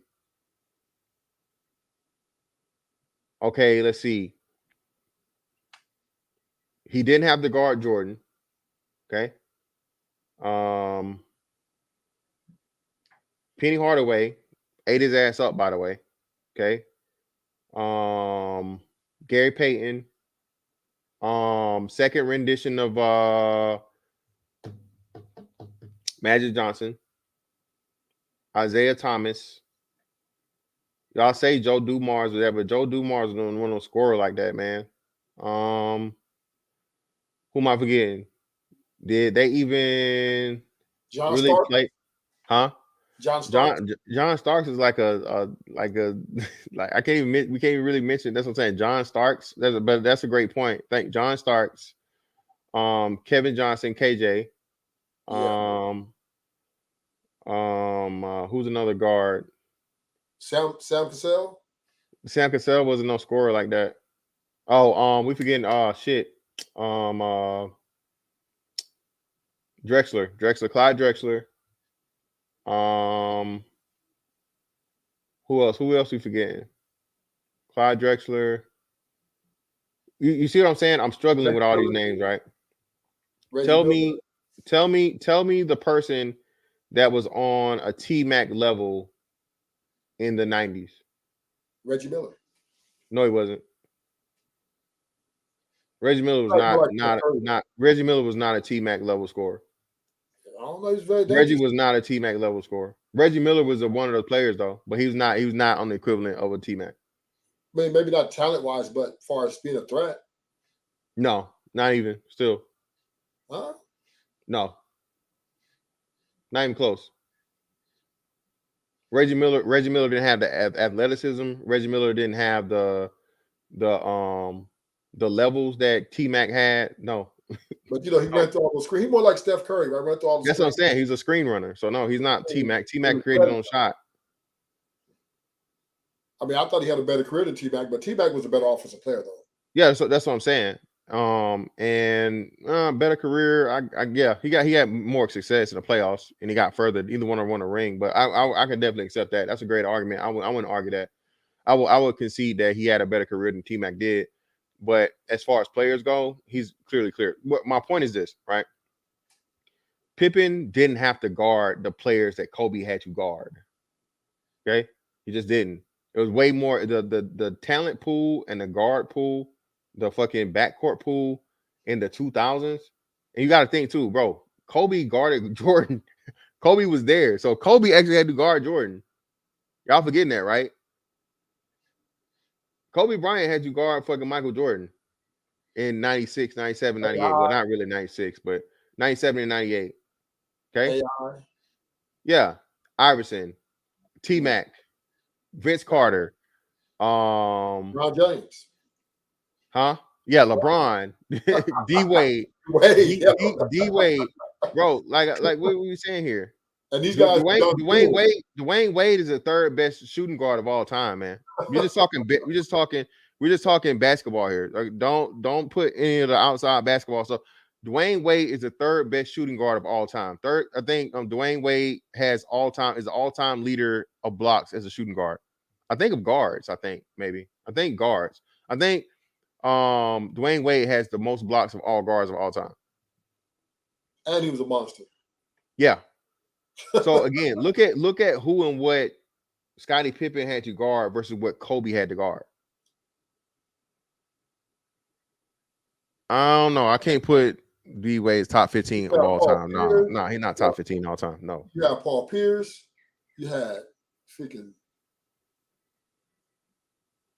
And Paul Pierce is a Hall of Famer. But that's what I'm saying. Yeah. Look, Paul Pierce. He had to. Yeah, Paul Pierce. And shit, Antoine Walker, bro, it's onesie twosies and people that had that were maybe didn't have extremely great and illustrious careers, but still, bro, like just the guard pool, bro. Again, Ginobili and Tony Parker. Oh yeah, don't forget about them. Every year, Kobe had to go through fucking Ginobili and Tony Parker almost every year in the fucking what's the name, bro? Guard those. You know how hard it is to guard fucking man Ginobili and Tony Parker, nigga. Yeah, that was tough. So that's what I'm saying, bro. Yeah, like RT the brand. Come on, bro. We talking basketball, fam. We talking basketball. Should even the all time blocks, not blocks per game. All time blocks. I don't think there's no way that he has more. I'm pretty sure Dwayne Wade has the most blocks, bro. I can look at it. Let me real quick. Let me see. Pretty sure. Ain't too crazy, but let me see. Wade. Damn, yeah, Dwayne Wade. Total. Totals.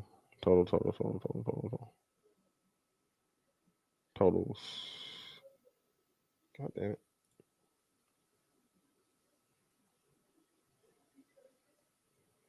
855 blocks. 885 blocks. Let's go to Jordan. I think Jordan might have him beat in the points per game. I mean, blocks per game, but let's go to totals.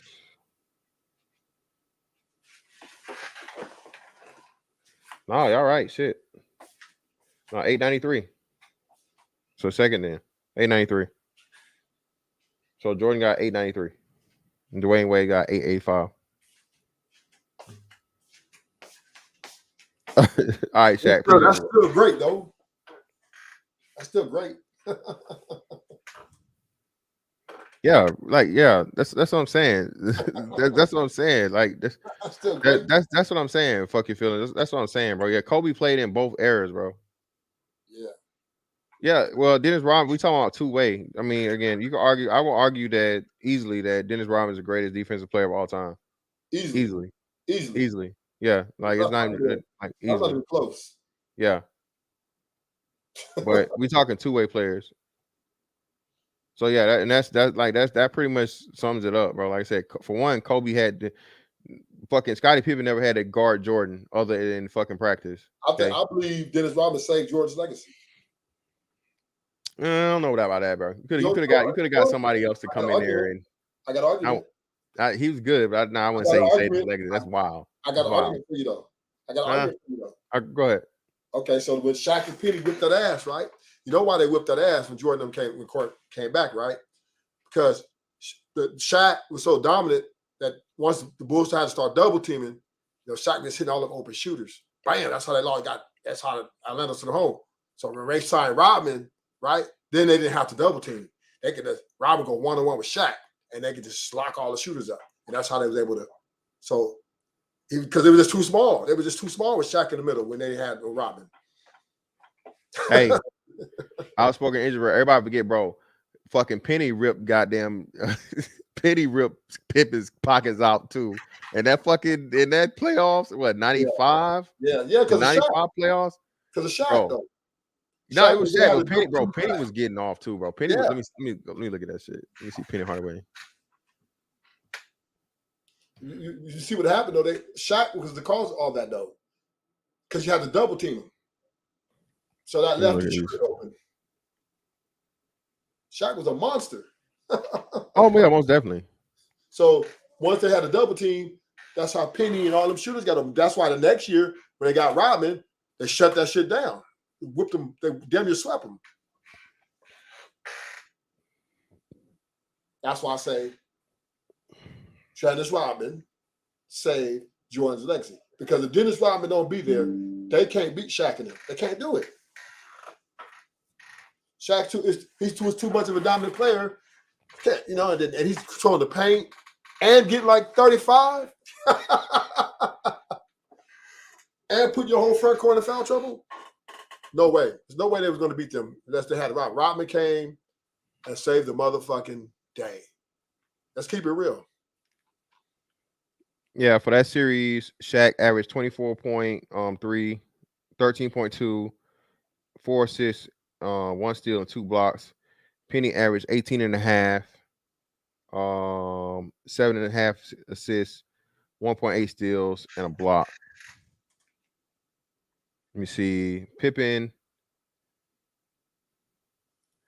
averaged 19 points, 9.7 rebounds, 5.7 assists, and 1 steal.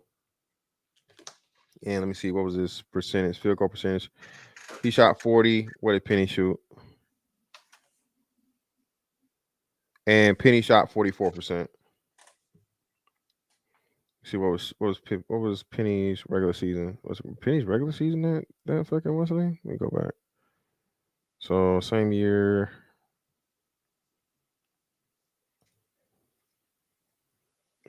$94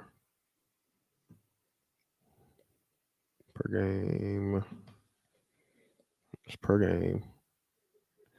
So 94, 95. This is total. So I mean total need per game.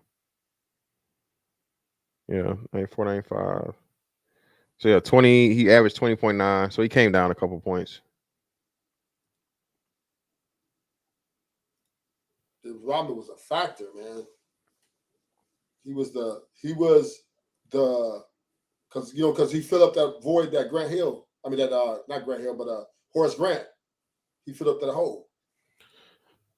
Yeah, bro. That's what I'm saying. And play yourself into shape again. That's why I said him. And you know what's crazy? And it was again, man. It was great for him and Kobe to sit down and have that. That sit down. The same thing they did with Isaiah Thomas and Magic. I think it was TNT that did that. Whoever did that, bro, they definitely need to bring that back and they definitely need to do it. I would love to see a conversation between Magic Johnson and Larry Bird at this point. I would love to see a conversation between you know what, for real, the best one would be, and this would need to be, and would help our brother Scottie Pippen out. I don't know if you guys seen this, man. They said Scottie Pippen got some chick riding in his back seat, man, with a fucking flashing her bra. Scottie hurting, y'all. We got to say a prayer for Scottie, man. I don't know what the hell going on with Scottie. Yeah, what? You got to say it. Yeah, man. I'll just go to Twitter or Google it. Scottie Pippen is hurt. Yeah, hey, Chris Webber and Jalen Rose. Hey, yeah, Chris Webber, bro. Shout out to Chris Webber. Is Chris Webber a Hall of Famer now? Did he make the Hall of Fame last year? Oh, No, he really was. Fuck your feeling. Yes, he was, bro. No, he was. Shaq even said this. Sacramento. Shaq was out of shape as shit, man. Shaq would, and like he said, and he said it, bro. Shaq would play himself into shape, bro. Yeah, man.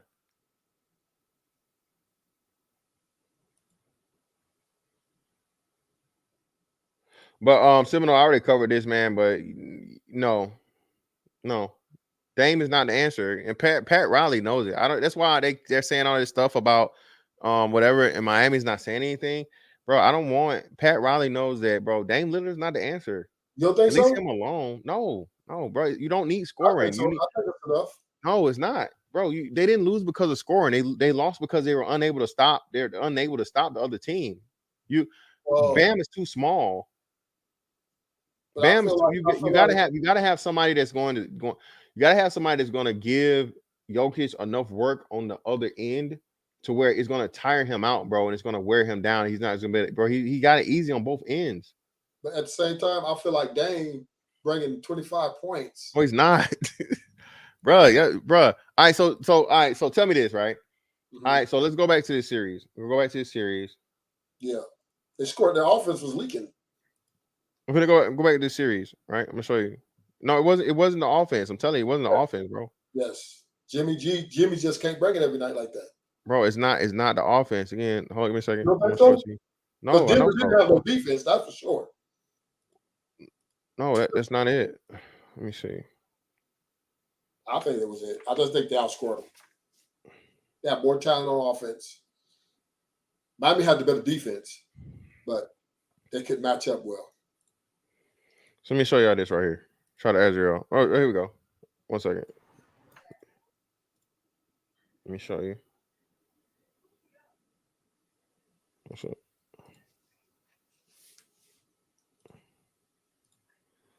Make sure y'all can see this. Load up. What's up, Fantastic? What's up, G fam? Not much. I want to ask you a question. So go ahead. Outside of Jimmy Butler, who is sorry about the background noise? Outside of Jimmy Butler, who is another shot creator on the Miami Heat team? Shot creator? No, they don't have one. And that's why you need Dame. I mean, they have people that can space the floor, but here's the thing. Another thing too, you don't forget. With Nikola Jokic, it's not only that he could pass and that he could play in the post. Between him and Murray in the pick and roll is deadly. But what makes your pick and roll a little less potent is if you have to defend the pick and roll as well on the other side of the floor. Oh, that's why I said no. Listen, go ahead. This is what I'm saying, right? So for one, again. All of these games were blowout games, the ones they won. The points of it is not the thing, bro. Again, it was their inability to be able to stop them. Okay, these games that are like 10 points or whatever, for the most part, bro. It really was even worse than what it was because garbage time and so on and so forth, right? No, they're supporting Cass is not trash. They're supporting the light skinned nigga with the braids is nice. He's solid. They're not trash at all. Buddy surprised me. The point guard they have, I had no idea. Buddy played big minutes. And of course, Tyler Hero didn't play.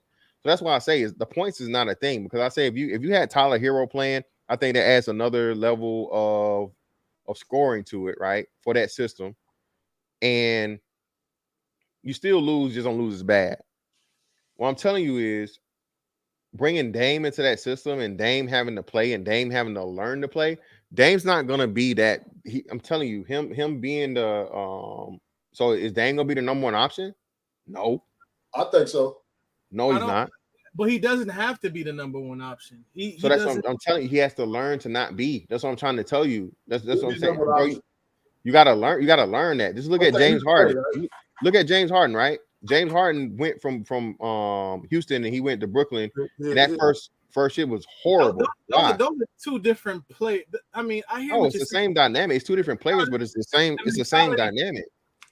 To me, the mentality is different though because with Dame doesn't need to have the ball in his hand to score. Now, in fact, I'm sure if he wanted to go to Miami, He probably want to go because he wouldn't have to have the ball in his hand the whole time. Hold on, Creating. wait, hold on. When is he not? Hold on, when is he being able to score without having the ball in his hand? No, that's what I'm saying. He doesn't need the ball in his hand to score. But listen to what you're saying. When has he been in position to not be? I mean, that's the point. You can adjust. You can't tell me that you can't adjust. No, you can't. That's what I'm trying to tell you. Perfect example. Russell Westbrook. Russell Westbrook still hasn't adjused. But their range is two different things. It's not. I mean, we're talking about like who's a better player, Russell Westbrook or Dame Lillard?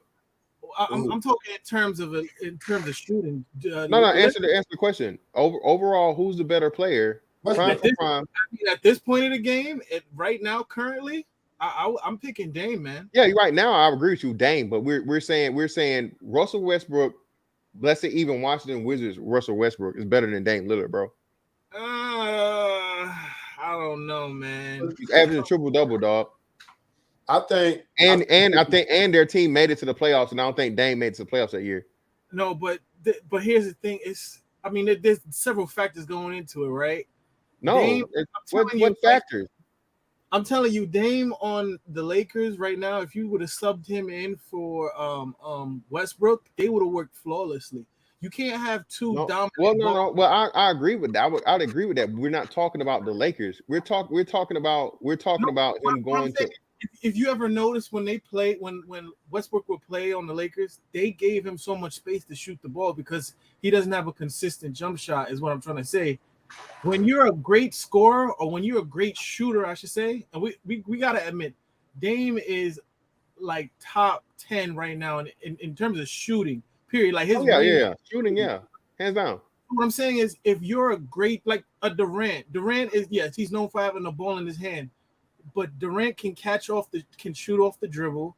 He can come off a curl. He can come off of screens. When you're a great shooter, you're not just one dimensional where you have to have the ball in your hand to score. You know, you understand what I'm saying? Yeah, but what you're missing is Dame has always had the ball in his hand when he hit those shots. All the Dame time moments, it wasn't off no screen, it went off no curl. Bro, that's awful motherfucking. He got the ball in his hand and he's creating his own shot. So what I'm telling you is, what I'm telling you is this: he's gonna have to go through a learning period, bro, of what you're trying to, the scenario you're trying to put him in. He's not Steph Curry, bro. Steph can score anyway off the shot. Steph can get his own shot. Steph can come off the screen. Steph can come off a pin down. Steph is like the prototype of a shooter, true shooter, pure shooter. You know what? I'm gonna give you a prime example. Even though, I mean, Jordan, we already know Jordan is a great scorer, right? Now, is he the most pure shooter? No, but here I'm gonna give you a prime example of what I mean. When prior to Phil Jackson coaching the Bulls, and the prime example is similar situation. Jordan used to have a heavy high usage rate. As soon as they implemented the triangle, where he could come off of the post, he can come off of. And you notice, like, as soon as they implemented the triangle, Jordan had all he needed to do was like 3 moves, boom, he scored. He didn't have to dribble. He didn't have to come up with the ball. Yeah, I got you. Yeah. So what I'm saying is, if you create, you can. If you have, I believe he has the high enough basketball IQ where you can create a system. No, listen again. LeBron James, bro, and y'all know I'm not a LeBron fan, but LeBron James has one of the highest basketball IQs of all time. What happened to LeBron James when he went to Miami the first season? You know why? And I want to say another thing too. It's the mentality. LeBron wasn't, when he first went there, Spoelstra wanted to put him in the post, and he was against it. He was like, nah, he wants to be able to be on the perimeter, right? No, it wasn't just a post. It wasn't just a post. It wasn't just him put him on the post. It was just the fact of the matter, he didn't have the ball in his hand. LeBron has his whole entire career, from high school and to the NBA, has been the guy initiating the offense. Okay. Exactly. LeBron is not comfortable. LeBron is not comfortable, again, like getting the ball passed to him as it is. He's passing the ball and he's directing the offense. Can I interject this? It's like this, right? It don't really matter if he has the ball because Jimmy, he's very passive at times, right? So it wouldn't be a problem. Right? The thing about Jimmy Butler, he really likes to play a lot more defense than he do offense. He will push the numbers up if he has to. But if there's somebody else that's coming in and being more efficient, or just as efficient, he'll take the step back and go guard the best player. So for for Dame to come in and take the shots, that is definitely he's not gonna view that. And no, hold on, real quick. No, he didn't. No, he didn't. No. If anything, CJ played off the ball, not Dame. It's a mixture of both. But I hear you. Let me say this though. I want you to keep it 100 with me. Would you want to leave an open Dame Lillard? Like, would you be okay with leaving Dame Lillard open in a game? No, of course not. Of course not. I'm not gonna leave Dame Lillard open. You can adjust certain basketball play. James Harden is not gonna adjust because he's just stubborn and he has his own way of doing things. That's why they but listen, I'm telling you. So was LeBron stubborn? Oh, absolutely.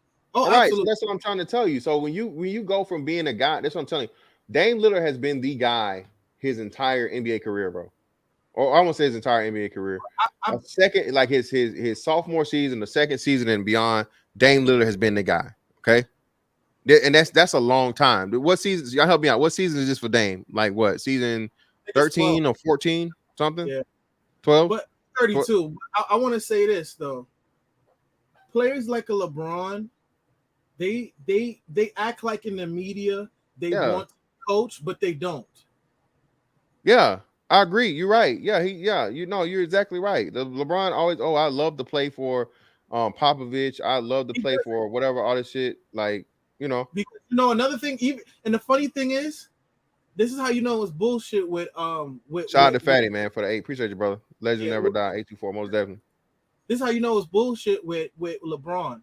If you notice with Popovich, they play in motion and cuts, just like how Jerry Sloan used to play, where they play you when you're passing out of the post from Tim Duncan, he passes it in spots. You can't just dribble or freestyle. You have to be at spots. We already know that when LeBron was in Miami, Spoelstra wanted him out of the post to be able to play into the post, and he was not having that. Can you imagine him being on the Popovich, and Popovich was like, I need you to be at this point, at this part of the court. But you know what? And that's what I'm saying. But you have to have, bro, you have to have a certain skill set to be able to do that. Listen, that's why, like you said, it's never been a flashy player with the Spurs. Never. Not even Tim Duncan himself. Big fundamentals, right?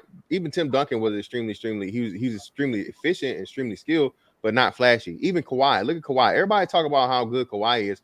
Bro, look at Kawhi's game. Kawhi's game is extremely basic, but extremely efficient, bro. Yeah. Listen, you're not going to do a whole bunch of crazy fucking dribbling and whatever. Like you said, you're going to get the pass. You're going to get to your spot. Kawhi's going to take 2 or 3 dribbles. They're either going to pull up and pop the motherfucking mid-range, or he's going to get to the cup and he's going to get the, the finish or the and one or whatever, right? So that's what I'm saying. So like you said, LeBron has to fucking do that pound dribble, for fucking, 5 seconds, look at what he wants to do, and then correct traffic. And, so that's what I'm saying. Dame's the same way. Well, I'm not saying Dame is as bad as LeBron is, or not necessarily bad, but the same process. But I'm saying, but Dame gets his flow through having the ball and doing all of the things. You having this man trying to switch up 1 year, bro, again, and like I said, they set Westbrook up to be an example for this. Westbrook went to that off the ball shit, bro, and he went to shit. Why? Because with LeBron's system, that's why. But that's what I'm telling you. So what you're telling me is, okay, Dame is going to be the point guard, right? Still, so Dame's going to be handling the ball. I have, you know what it is? Maybe it's wishful thinking on my end, but I have faith that players like a Damian Lillard, they'll buy into a system if it means winning. If there's results show that he can win, they'll buy into the system. I mean, the same thing with bad take.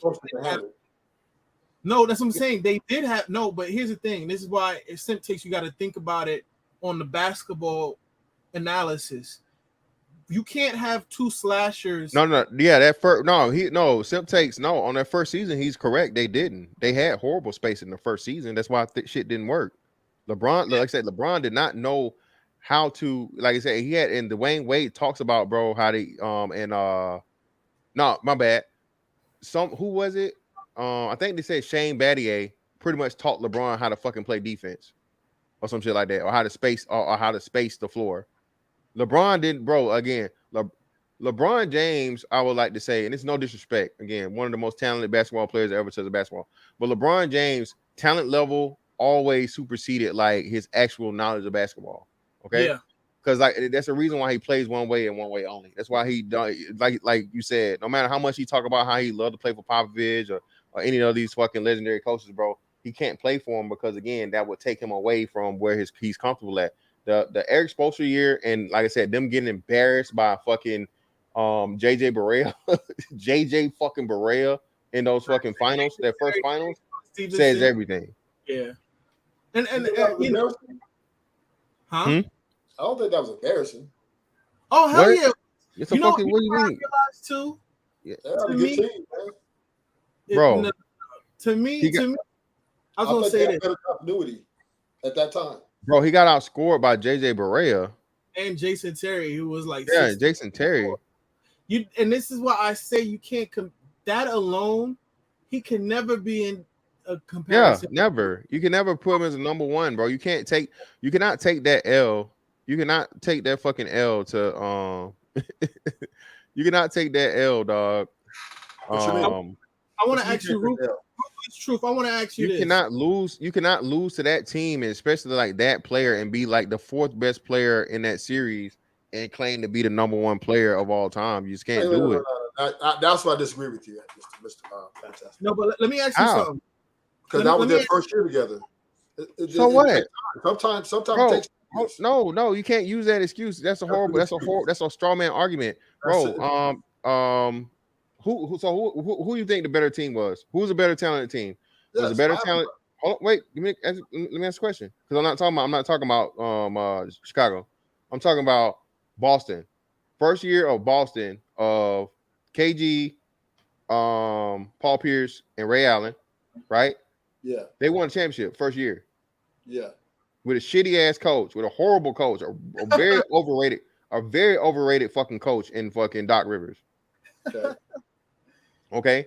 Versus LeBron, D Wade, and Chris Bosh. Which team's the better team? The Miami team. All right, cool. So what are you saying? So that's not an excuse. I'm saying the whole thing about playing together the first year. No. Well, there was more. Actually, Boston was a better fit with each other. Period. Right? It was just a better fit. And I'd agree that was a better fit, but they figured it out. They're coaching right on the. But that's what I'm saying. They figured it out, and then the competition they had to win the fucking championship, bro. They beat the fucking Lakers. Yeah, that year they beat us because I was very hurt that year, right? But Paul Gasol was just not physical enough to. Yeah, don't. But regardless, you still beat the team that won the next two championships, and then beat you. New team, later on. We're a new team too. But that's what I'm saying. So look at the competition they had to beat, regardless. Whatever, I understand you can say the stuff about Paul Gasol or whatever. It's still that was an all-time great team, right? Or one of the all-time great teams. They won back-to-back. That same team ended up winning back-to-back championships, right? Yeah.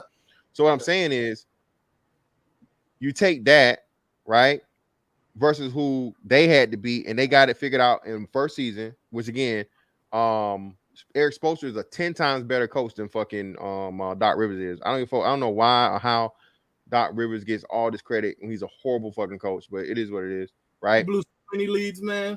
Yeah, bro. The most 3-1 fucking leads ever, but either way, as a coach. But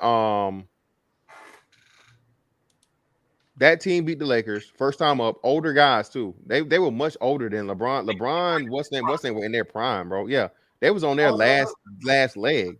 So that's what I'm saying. So no, you can't use that excuse about the first year. You said that the Boston team was older than the Laker team.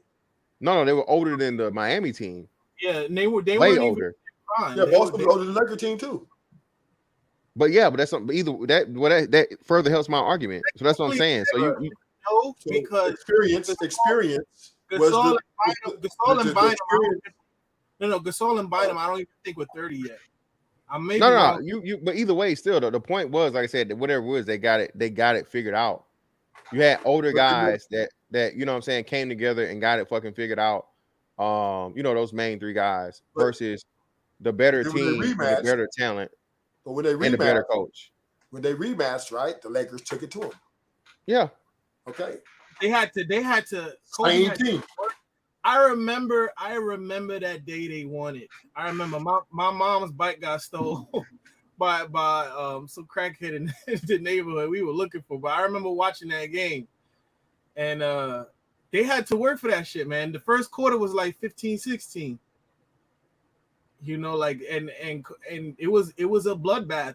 That's game 7, and Kobe wasn't shooting that well, but he stuck what he had to do. He got into the post, sunk down, and grabbed a bunch of boards. He had like double. He had like I think 12 or 15 rebounds. Yep. They had to earn that game. They had to earn that game. But I want to say this though. This is why, to me, on so many levels, it's unfathomable to consider LeBron greater than Jordan, man. Because I can't even fathom. Now that I look back at a lot of games, no, like I can't even, like I'm saying, it's unfathomable to have Jordan and LeBron in the same sentence. Like I can't. Why would you say that? No, because put it this way: when it comes to the Dallas thing, I can't imagine Jason Terry talking smack to Jordan and Jordan not drop like 50. Now I'm gonna say this, right? I'm gonna interject this, and then I'm gonna let you go.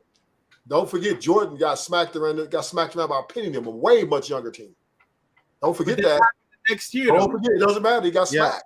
No, you're right. No, you're right. But again, like I say, it's circumstances. It's circumstances there, bro. Like I said, Jordan had played what 20 games that season or something like that. The last he was playing, but keep it real, he was playing off season. He was playing in his own personal tournament, so he was still in basketball shape. No, he wasn't. Him and Magic Johnson, all of them was meeting the summer. So playing in he wasn't the same as NBA shape off tournaments. Oh, so time. So if I go and play at like you can play Drew League, you can play any of these bullshit leagues, bro. That's not NBA basketball. The Drew League is not NBA. He dropped 55 in the Knicks. The double nickel. I feel you. He came back, but that's what I'm saying. Still, bro, he was to a younger team, inexperienced team at that. It got smacked. It could happen to anybody, man. Nah, man. It just it happened. Nah, certain teams. I can't compare a Dallas Maverick team to Orlando. First, what? Why not? No. Yellow was young. Just off the fact of Shaq. No. Then guess what? When they got Dennis Rodman, they came back and crushed them. So my point is this, right? If you look at the Dallas series, right?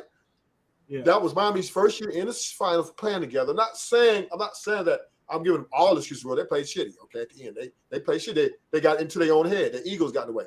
But you can't say, well, LeBron can never be in the greatest player conversation because he lost that finals. Come on, man. Then you have to say then, how did Jordan lose to a young team? He can.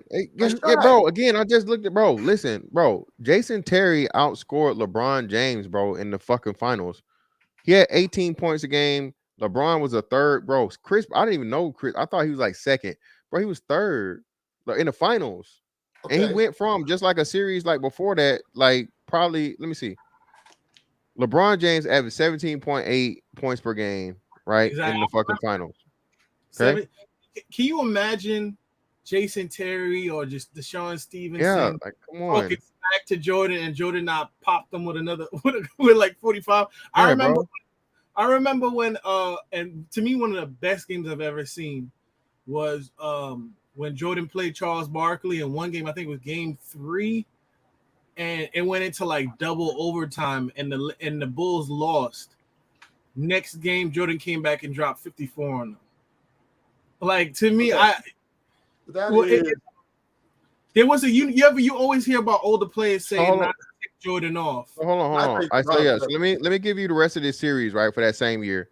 So 25.8, LeBron was the number 1 scorer on the Heat, right? 25.8 versus Chicago that year. And I think that was a year. That was still Derrick Rose years, okay? 25.8 versus Chicago versus Boston. You know, LeBron had a grudge or something to prove, right? 28 points per game, bro. 28 points per game versus Boston, second round, right? Well, we know that all-time leader in playoff scorer. We know that. And then 76ers. LeBron 24.2 again for you to drop down to below 18 points per game in the finals. No, dog, you can't. Okay, no. I'm just saying that that doesn't take away from his decorated career, though. I mean, come on. Bro, That's bro, like- no, that's- listen. come on, man, that's one it series. doesn't take away from his. It doesn't take away from his career. No. It doesn't take away, but it takes away any opportunity or chances of him being in a discussion for all That time. even if they would have won that championship against Ain't no Dallas, if, still, though. Ain't Jordan no fans- if. We I'm know saying- if was a fifth, brother. If I'm if just saying, was a no. fifth. What I'm saying, fantastic is even if they would have won that series against Dallas, Jordan and Ron Bate, the Jordan fans would have still put Jordan in 6 undefeated. Right? But he Come on, didn't know. But that's what I'm He's saying. better But that's than what I'm saying. We can't. We're not gonna do the if. He didn't. He clearly No, the didn't. thing He is, lost. he still. I'm gonna say this, Like he right? just like he lost what 5 other times. I think LeBron is the greatest player of all time, without doubt. Now, when we get Crazy. to talk about player, right? We're talking about individualism. Championship is team. And thing, then, okay, so wait. So I gotta ask you this question. And you older, so this is why I don't understand. Are championships not a part of fucking a player's accomplishments? Depending on what you talk about. What do you Like, mean, bro? I'm saying- What again? Okay, so like for example, right? For example, Karl Malone was one of the greatest players for us all time. He doesn't have a championship, but that's okay. He's still one of the greatest players of all time. Yeah, he's still one of the great. But hold on, what makes him not the greatest? There was just players that are better than him. He don't have a championship. He don't have a championship. Okay, That's so what makes him not the greatest. let me ask you a question. Who's the Hold on, greatest? power forward? hold on. Name me a player that's the greatest of all time in his position without a championship. Go, tell me. Now, there's a lot of competition though. But just name one. You can't. You can't name me a player at his position that's the greatest of all time that don't have a championship. Because you have a lot of competition in them positions. That's why. No, of course. Every competition has its thing, man. Listen, like I said, listen. Can you put Reggie Miller? Like Reggie Miller is not even a top 5 all-time shooting guard. You know why? Because they got Jerry West and they got Dwight Wade. Well, no, I wouldn't even.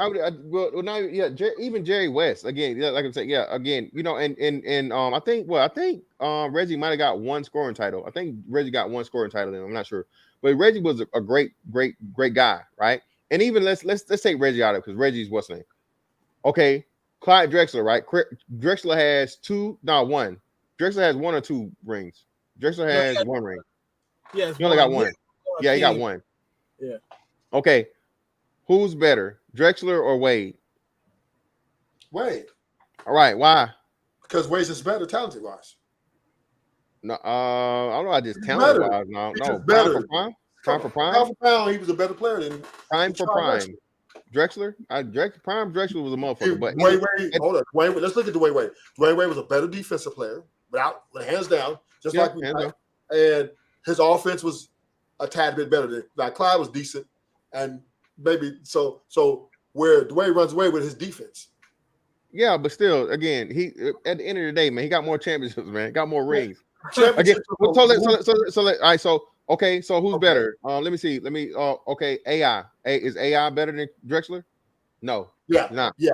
Hell he's yeah. not. All day. He's not. You're crazy. He's way better than Drexler ever was. AI better than Drexler? You're crazy. How wasn't he? He was way more offensively, way more potent. No, he wasn't way more potent. No, he wasn't. He was. No, he wasn't. He just got scoring titles after scoring titles. He got a scoring title, yeah. And I'm Drexler. In an era where there was Kobe, there was Jordan, there was the players still playing. Even what a better debate would be, it would be like saying who's the better player, Carmelo or Larry Bird. No, that would be crazy. That wouldn't even be. You have to be something comparable. That's what I'm saying, bro. Championships matter on the individual basis. Let me say this: it's like saying, bro, y'all crazy. Is Robert Horry better than, even though he played power forward, right? He played power forward. No, this argument because it's a he's not of things. It's right. a combination of better than Carmelo. It's a combination of how well your team dominated and your accolades as well. Who was the greatest player of all time, Bill Russell or Michael Jordan? And who got the Michael Jordan? Michael Jordan. Championships? It's not just that's a part of it, not the whole. That's the point. 30 teams in 11. Come on, it's a part of it, not the whole. I'm agreeing with you guys. No, I'm agreeing with you guys. But championships, when you talk about championship, that is a team effort. We just say it's cumulative. It's all about matchups. No. What he's saying is Jordan can't go in every position, right? What he's saying is one of the defining certain players got to match. It's all about matchups when you get to talk about championships. No. See, a lot of people that like LeBron, they like to bring in that. Oh, it shouldn't matter because Bill Russell got more rings than everybody. But no, we're not judging just solely off of that. We're saying that's a defining factor. But it's about the eye test. It's about who you competed against, right? Okay, so I'm gonna break it down. Let me say this. Yeah. Let me say this real quick. Yeah. I can argue that Jordan played against more of the top 100 greatest NBA players of all time than Bill Russell ever did. All right. So this is what I'm saying, right? That alone, and on top of that, he competed in the golden age of basketball, right? And in the 90s, other than when he retired, no one won. You can't say that about LeBron. No one won. Whoa. Olajuwon won. Stop it. I said when he had to retire. He played. Olajuwon won. Okay. Too. So just real quick. Wait. Let's look at this now. Okay. So, he played 100 more games, more than 100 more games than Iverson played, right? Iverson got more points. He got more rebounds, of course. Iverson got more assists. Iverson got more steals. Blocks, neither one of them got a block. But he's more efficient, bro. More efficient. Ain't got a ring. Of course, he got one MVP. He's not going to even get one. Why? He's playing with Jordan, bro. You won't get no fucking MVP playing with fucking Jordan. One more All-Star appearance, right? And 2 more all-time NBA. He's a better player than Clyde. The eye test. He's not. I'm telling you, he's not, bro. He just got more. Listen, bro. He got more points per game. He got more points per game. More and assists. Again, huh? More assists. Yeah, he got more assists, but what assists? Like 1 assist per game. And he was a smaller person. Point two steals more. He was a smaller person. Yeah, he's a smaller person, but So look, that means what he did was way more incredible. Well, I mean, No, it look at his wasn't. efficiency, though. Yeah, look at his efficiency, field goal percentage, and everything else. Answer. Again, everything more. He's more on the efficient side. Because he's The bigger. free throws will be a wash. No, it's not because he's bigger. Yes. No, The thing no. she's beating him in is what? We say the rebounding department? No, He's well, bigger. no. Efficiency. That's what We're talking field goal. We're talking field goal That was percentage. Explain Steph Curry then, because Clyde is taller than Steph. It doesn't have nothing to do with height. It's about how efficient you are. You can be a short player. Same thing with Kyrie. You can be an efficient player. I'm saying this though, right? All I'm saying is championships. When it comes to championships, right? We can't. Championships is a team. That comes down to a team. It's about matchups, right? And you need everybody to get in there and play their part. Okay? Yeah, the superstar on the floor. Yeah, he's the best player. And yeah, if he has a bad game, okay. But it's still about the best. It's all about a team sport. Now, when you talk about individual, who's the best player through individual accolades, and He's a second option. Table, you have to give it to 6'5", 6'6", 6'7". Yeah, he was way bigger than AI, man. Come on, man. Let me say this though: if you crazy. If you scroll down, fantastic, it showed that Iverson played 8 more minutes, I think, in 8 more minutes and less games and 100 less games, more than 100 less games. Iverson took his team with nobody to the championship. He came up against a monster, and he lost. But he came up against a monster, though. Look who he came up against. I understand that. Oh man, that's like, see, hey, I give him credit. I give him credit. I give him credit because at least he won a game. Listen, you know who got swept twice? Who's that? LeBron James. Who the fuck is LeBron? He's like, who can that? Yeah, look where you say it. Yes, that's LeBron James. LeBron got swept twice. You talking about the backdoor sweep? We talking about backdoor. He got swept twice. Against Golden State? He got swept by the Golden State. He got swept by fucking the Spurs. All right. Yeah. So that's what I'm saying, bro. You can't have that. But once again, you can't have that. Listen, time. You can't have that on your jacket, man. You can't have that on your jacket and say the best player ever. You can't. You're being disingenuous. I'm not being disingenuous. That's a fact. How am I being disingenuous? Jordan lost 7 years. He got his ass whooped too. Bro, okay, so this I'm saying. Listen, you can't wipe that off his jacket either. Jordan lost 7 years, right? Okay. Jordan lost 7 years, but the 6 years he won. Actually, every time he made it there, he won. So let's just say it, right? Let's say you're right? Mm-hmm. Even though LeBron made it to the finals, he still lost. So it's the same as what Jordan did. Why you can't do that? It's the same effect. Neither one of them won a championship. You lost to Golden State. Loser is a loser. let's say this. Let's be you're being disingenuous. If you Because didn't the win, first hold year, on, brother. If you did, truth, they truth, lost to Golden truth, State. brother. If When you he was in didn't win the Cleveland- championship, what are you? Listen, A loser? I hear what you're saying. I hear what you said. But when they went against Golden State, when he was in Cleveland, he lost Kevin Love and Kyrie. Come on, man. Okay, again, you but Come on, man. No, but you you saw can't- but you how don't forget about that. you saw I let you set yourself up, and I'm glad you said it. What was It's- Allen Iverson able to do at 5'11" It's against a much better team? What I'm saying is, it's all championships is No, revolves answer the question. Hold on, brother. Respectfully, brother. Answer the question. Like you said, what was fucking Allen Iverson able to do versus a monster of a team? Again, all-time great team. Nothing. One of the only two modern teams to ever three-peat, bro. Yeah, Modern NBA teams is only 2 to 3-peat. Right. All right. What was he able to do? What was he able to do? He What had was Allen to Iverson able to do? Yeah, take that He was L. able to get one game Yep. at 5'11". Yeah. All right, He's then. not better So than you LeBron mean to James. tell me 6'8", 265, 280, whatever fucking LeBron James couldn't get one game? Hey, doesn't mean him Jordan's better than him. I'm telling you that right now. It definitely does. No, You it got doesn't. swept twice. No, it doesn't. No, Bro, it doesn't. you got swept We're twice. not going to even mention the gentleman sweep he had in Yeah. 2004. But he's losing with trash teams. I hate Okay. when y'all say that. That's trash How's that- teams. Yeah. Eric Stokes. So hold on. So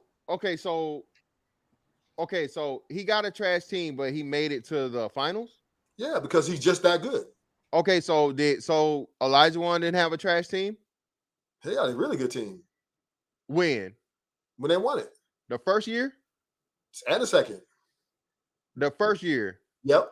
You have Vernon Maxwell, who's a beast. You had Sam I am A coming beast off the at bench. what? Sam was a star rookie, and Robert Ory's playing Let's well. look at that team. Huh? Let's- And Kenny the Jet. And he had Kenny the Jet Smith. Come on, man. we finna look at that team. Yeah, Kenny the Jet. Come on, man. Bro, You again, gotta have all a of those team. players were auxiliary guys. None of those guys are Hall of Famers, bro. No, we're not. That was a one-man- That That was the first one-man band team, bro. I can effing remember. fantastic. Let's be real, right? I'm being Just real. because you don't have an all-star team don't mean you don't have a team that is a great team. Let's see, 95. Here we go. There we go. Wait. Who won the championship? Yep. Let's go. Bam. Let's see. Let's look at it.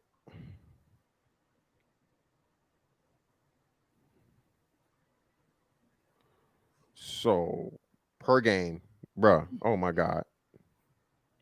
Let me let you see this. But can we be honest? Who's had more all-star players on their team? Not just all-star, bro. Hall of Fame players. Yeah. LeBron James has played with the most Hall of Fame players than anybody else in the history of the league, dog. Okay. And this is 94-95, by the way, so you guys see, right? So you can see it. 93-94, I'm sorry. 93-94 Houston Rockets, right? Okay. This is the first year they won a championship. God damn, all these fucking ass, man. Jesus Christ. God damn, man.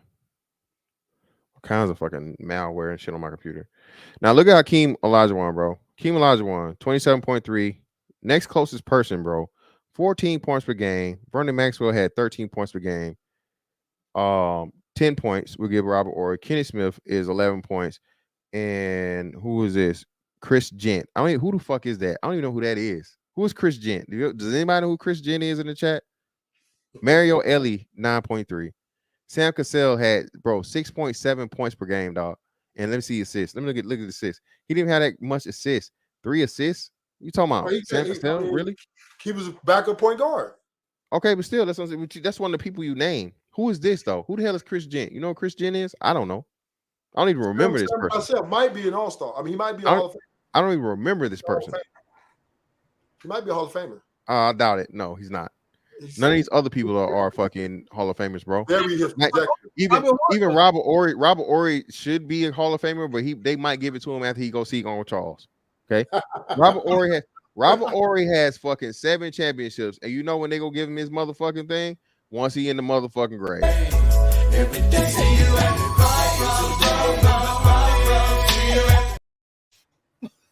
That's when he gonna get his bid. He's gonna get his Big Shot Bob.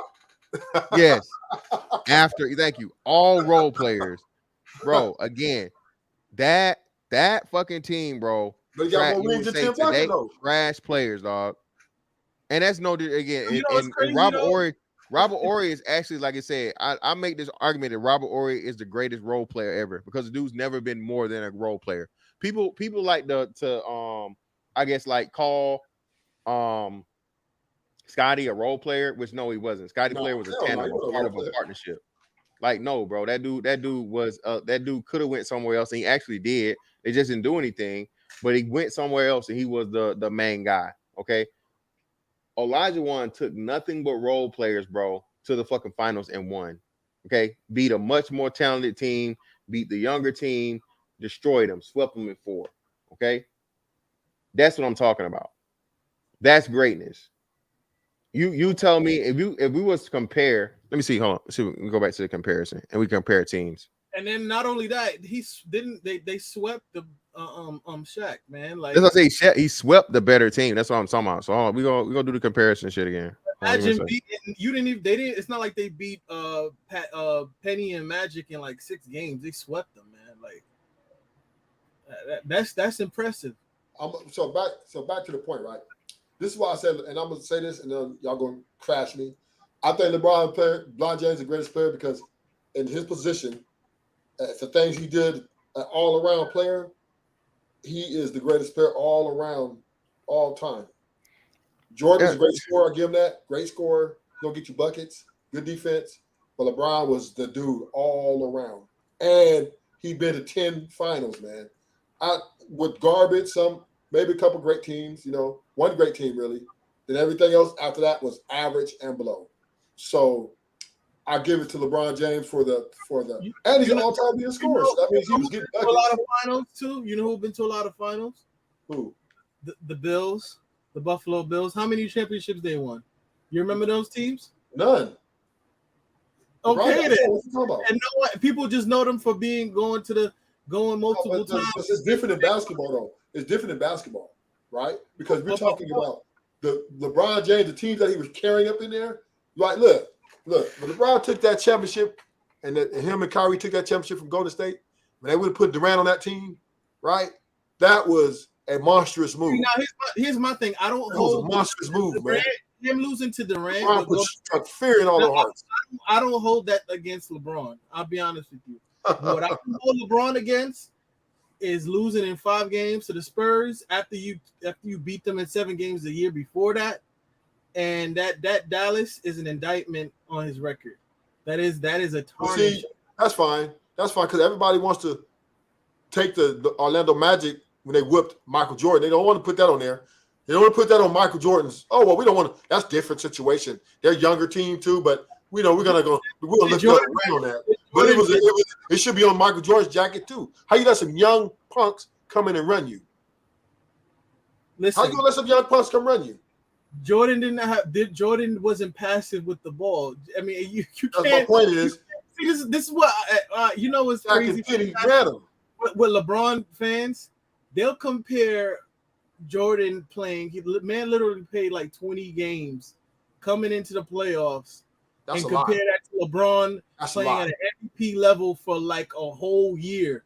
You mean to tell me there's no difference between you playing 20 games and you got to say your body's fresher, right? You got less injury. Oh, you're no.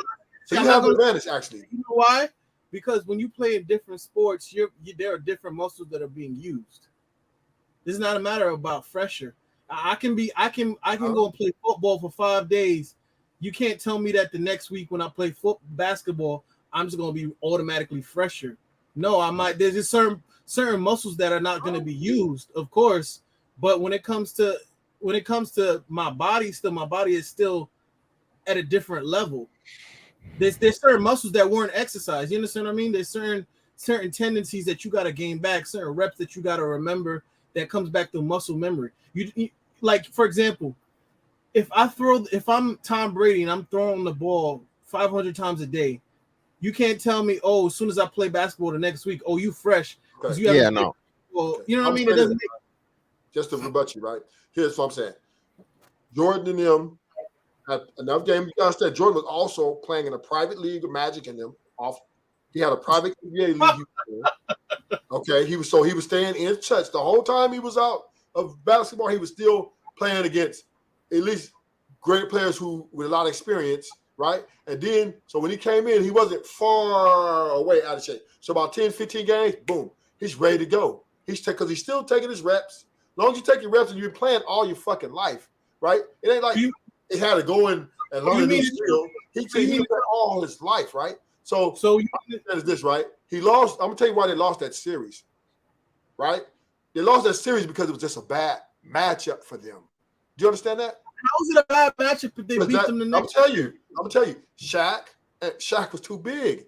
They had a double team. So once they start double team, the ball movement killed them. And I don't think it was a bad matchup. So, I think it was more the timing wasn't right. No, listen.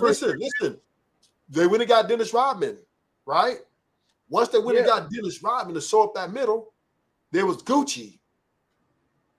After that. They came back and wiped them out. And Jordan got a year. Let me tell you something. When you playing basketball, what they always say is the best conditioning is if you play. Kenny Jet always says that. You can't even when you coming off from an injury, you still got to get wind under your. Bro. It's not. Listen, he got dropped 55 with the Knicks. I don't hear that. So what I'm saying is this, right? He dropped 55 double nickel. He came in the Knicks and Garden dropped 55. Yeah, that's cool. I don't hear that. I don't hear. Oh well, he was that 55. Listen, man. Listen, and he also had one of the biggest plays on him that had never ever happened in his career, where Nick Anderson fucking stole the ball from him, picked the ball from him. Like, and again, bro, that's from what? That's from rust, bro. Man, he just never been a great ball handler. Mark Jordan's never been a great ball handler. What? You are what? Hey man, put the drugs down. Put the drugs down, brother. Michael Jordan wasn't a great ball handler. His thing was his first step. Why you think Pippen ran the point, right? That's why Pippen ran the point. No, that's not why Pippen ran the point. He had a decent amount of dribble. But that's not why Pippen ran the point. And again, bro, Michael Jordan, there's a highlight reel. But You think he was a great ball handler? No, he wasn't a great ball handler. You know why he's a great ball handler? Let me explain. I would say this. I'm gonna take no. You know the point of being a great ball handler is how efficient you are dribbling the ball. Jesus Christ! How quick are you to dribble the ball and get your shot off? Doing a bunch of fancy moves doesn't mean anything. Yeah, bro. Hold on. Efficiently dribble to get to your spots. Even BJ Armstrong was talking about this. He said Jordan at one point in time he mastered using 3 dribbles to get it and get his shot off. Right, because he wasn't a great dribbler, so therefore his game. That doesn't mean that you're not a bad dribbler. If all I gotta do is dribble the ball 3 times and I score on you, because he wasn't a great dribbler. Now Kobe, on the other hand, the same type of player, but Kobe had great hands. What's the purpose of having a Kobe was a great dribbler. No. What is the purpose of having a crossover or a dribble? Or what's the purpose of having a crossover? Can we agree that Kobe was a great dribbler? What is the purpose of having a crossover though? It's a move. It's a move to get a shot open or to the bucket or get a shot from somebody else. So if I can get my shot off in 3 dribbles or less, that makes me not only an excellent dribbler but an efficient one. No, it doesn't. That's like Jokic get the ball in the post, dribble, then shoot. Come on. What makes an excellent dribbler like Kyrie, right? Them type of dudes, them dudes are excellent dribblers. Just because you can move in short spaces and make a quick move or two, that's more footwork than it is dribbling, right? So every NBA player. This is why you're proving wrong, because footwork is a part of being able to dribble. That's what I just said. No, you're actually proving that point. But Kyrie has handles. No. But you're proving that point because there's not just being a ball handler isn't just handles. Handles is different. I'm just saying as far as it's footwork still, but I'm just saying it's Jordan, right? Yeah, had maybe freight footwork. No, you know what your argument is? Your argument is a great dribbler. Your argument is because Jordan wasn't doing one moves. No, because Jordan. No. Let me say this. You're saying because Jordan wasn't making and one moves and we wasn't like refer all. No. I'm not saying that. That's not what I'm saying. LeBron's not a great dribbler. Come on, man. So what makes LeBron's a person not a great dribbler? What makes a person a great dribbler of the ball? Great dribbler of the ball is the efficiency of moving from any part of the court. No, see, no, exactly. No, so that's what we're saying. You're agreeing with us, but I guess you're mixing up your terminology. You have different. Listen, so you're talking about a handle, a person's handle versus being a great dribbler is two different things. Right. Yeah. John Stockton was a great dribbler, but he had no handle. Simple as shit. John Stockton wasn't finna go between the legs and do a whole bunch of shit. No, he's gonna give you a simple motherfucking crossover, but he's gonna be extremely efficient and he's gonna not turn the ball over. That's ball handling, bro. Right. You're talking about a handle. AI, Iverson, AI, Kyrie, Steph Curry. That's two totally different things. Right. That's what I guess is what I'm trying to say, right? I guess that's what I'm trying to say. So that's what I'm saying. So when you say that he wasn't a good ball handler, bro. And that don't take nothing from Jordan's game. He's still a monster, right? I'm not saying that Jordan is not, but LeBron can do everything. Assists. He played like Magic Johnson and he played like Michael Jordan. So LeBron's the dude played like Magic Johnson. Shooter. So LeBron's a great free throw shooter. That doesn't mean anything. That doesn't mean nothing. He's good at everything, though. That's what you just said. He's efficient, pretty much at everything, and great at putting the ball in the hole, and great at orchestrating. He is great at that. LeBron only got one IQ. His IQ level is too high. LeBron is not gonna catch it off the post and hit you with a bunch of fadeaways. No. Still, like you said, so what? Everybody got mad. I'll just say this. I'll take it back to what Kwame Brown said, and it was very, very true. And everybody gave him shit for it, which he's not wrong. LeBron James to this day still does not have a go-to move, guaranteed move in the clutch for him to go to. He doesn't. He doesn't. You can't go to him in the last 30 seconds of the game. He's had a couple of shots or whatever. You know, the crazy shot he hit against what Boston was one. A lot of them. Yeah, a lot of them. He's all-time leader. He's all-time leader in the playoffs clutch shots. See, that's a made-up stat. It is a made-up stat. Yeah, it's a made-up stat just for him. Because if you compare, this is the stat that they want to go to. Like the last 2 minutes, they literally made it up to the point of what LeBron does a score and some weird shit, man. But you got to look into it to really see what it is. What? Yeah. Okay, we can negate that.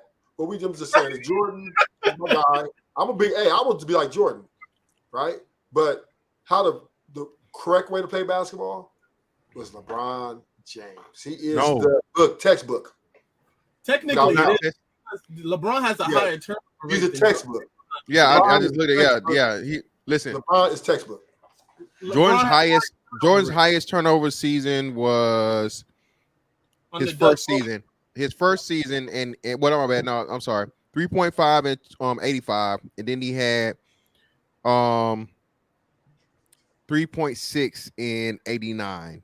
Okay, every other season other than that, he was lower than 3.3. Okay, LeBron 3.5 his first season, 3.6 2011. 3.9 2015, 4 turnovers in Cleveland in his first it was his third year back in Cleveland. 4.2, it went up in 2018. He brought it back down to 3.9. It was 3.2 last year. So yeah, man, even when it gets to that, bro, come on. Jordan leading scorer 1, 2, 3, 4, 5, 6, 7, 8, 9, 10. 10 leading scorings, bro, 10 times. But I'm saying is you got to understand LeBron is playing a point guard position, so of course his turnover is going to be more than a lot of people's, right? Because he's orchestrating most of the offense most of the time. He never really played with a point guard. Jordan had the higher Jordan's usage rate. But Pippen was mostly running the offense, though. I knew he was going to say that. I knew he was going to bring up Pippen. Pippen, bro. Pippen was listen. I knew he was going to. Let me tell you something. Let me say this. Phil Jackson had to go to Michael Jordan and tell Michael Jordan, "Hey, Mike, you got to be taking all them shots like he was. You got to play in the system, okay, for us to win championships." And Jordan said, okay. That's why he let Pippen in to run the point. That's why Pippen he created a position called point forward, right? And that's what made the Bulls successful. Jordan was the ultimate, right? Because he put the buckets in there. But Pippen was just as important. That's why he's a 50 all-time greatest player. Let me ask you, how come LeBron couldn't be the point forward and let Kyrie handle the ball? Because Kyrie is not your best thinker at critical times. We know that. Bro, hold on. Wait. Hold on. Just real quick. So let me tell you this, right? Yeah. So Michael Jordan had the highest usage rating 1, 2, 3, 4, 5, 6, 7, 8. 8 seasons. Okay. And LeBron had the highest usage rating once. Okay. Michael Jordan had the highest usage rating in the league for 8 seasons, bro. Okay. LeBron had it one time.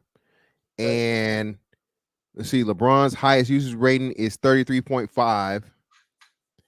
And that is literally, let's see, like Jordan's like third. Jordan's highest usage rating is 38.3, bro.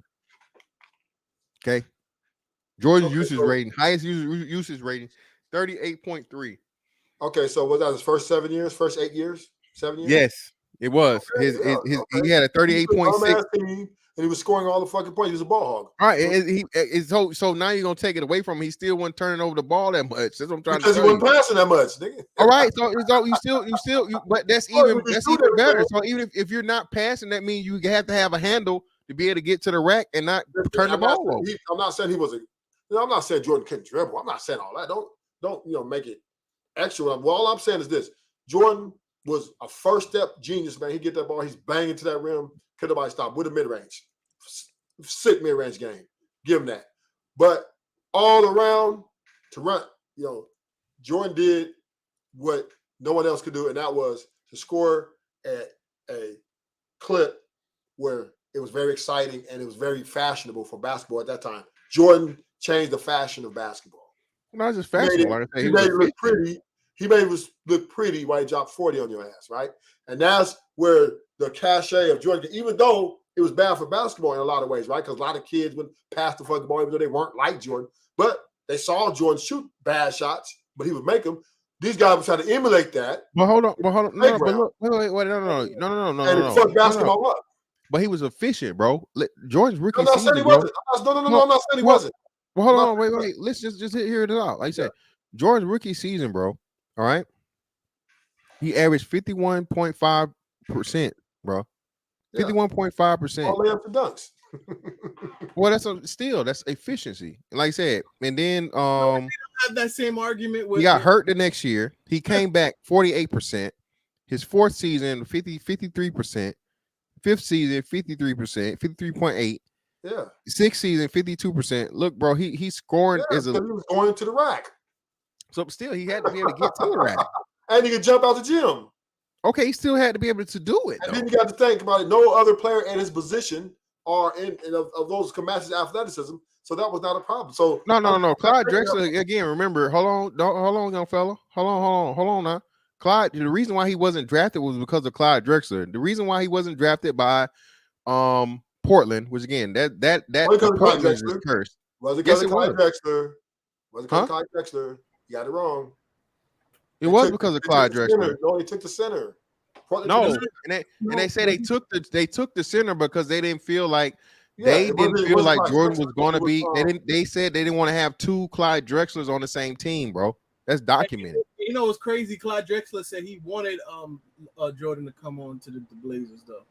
Yeah, and they said they didn't feel like they needed the same player twice. Okay, so hold on, let me show you. Hold on, wait. Now LeBron, wait. LeBron, first season, 41%, 47%, 48%, 47%. LeBron didn't hit 50% field goal, bro, until 2009, 2010. His last year. He did not hit 50% efficiency, bro, until his last season in Cleveland. You understand that he's playing against a much athletic era. Come on, man. Bruh, like you said, no, you take it away the same thing.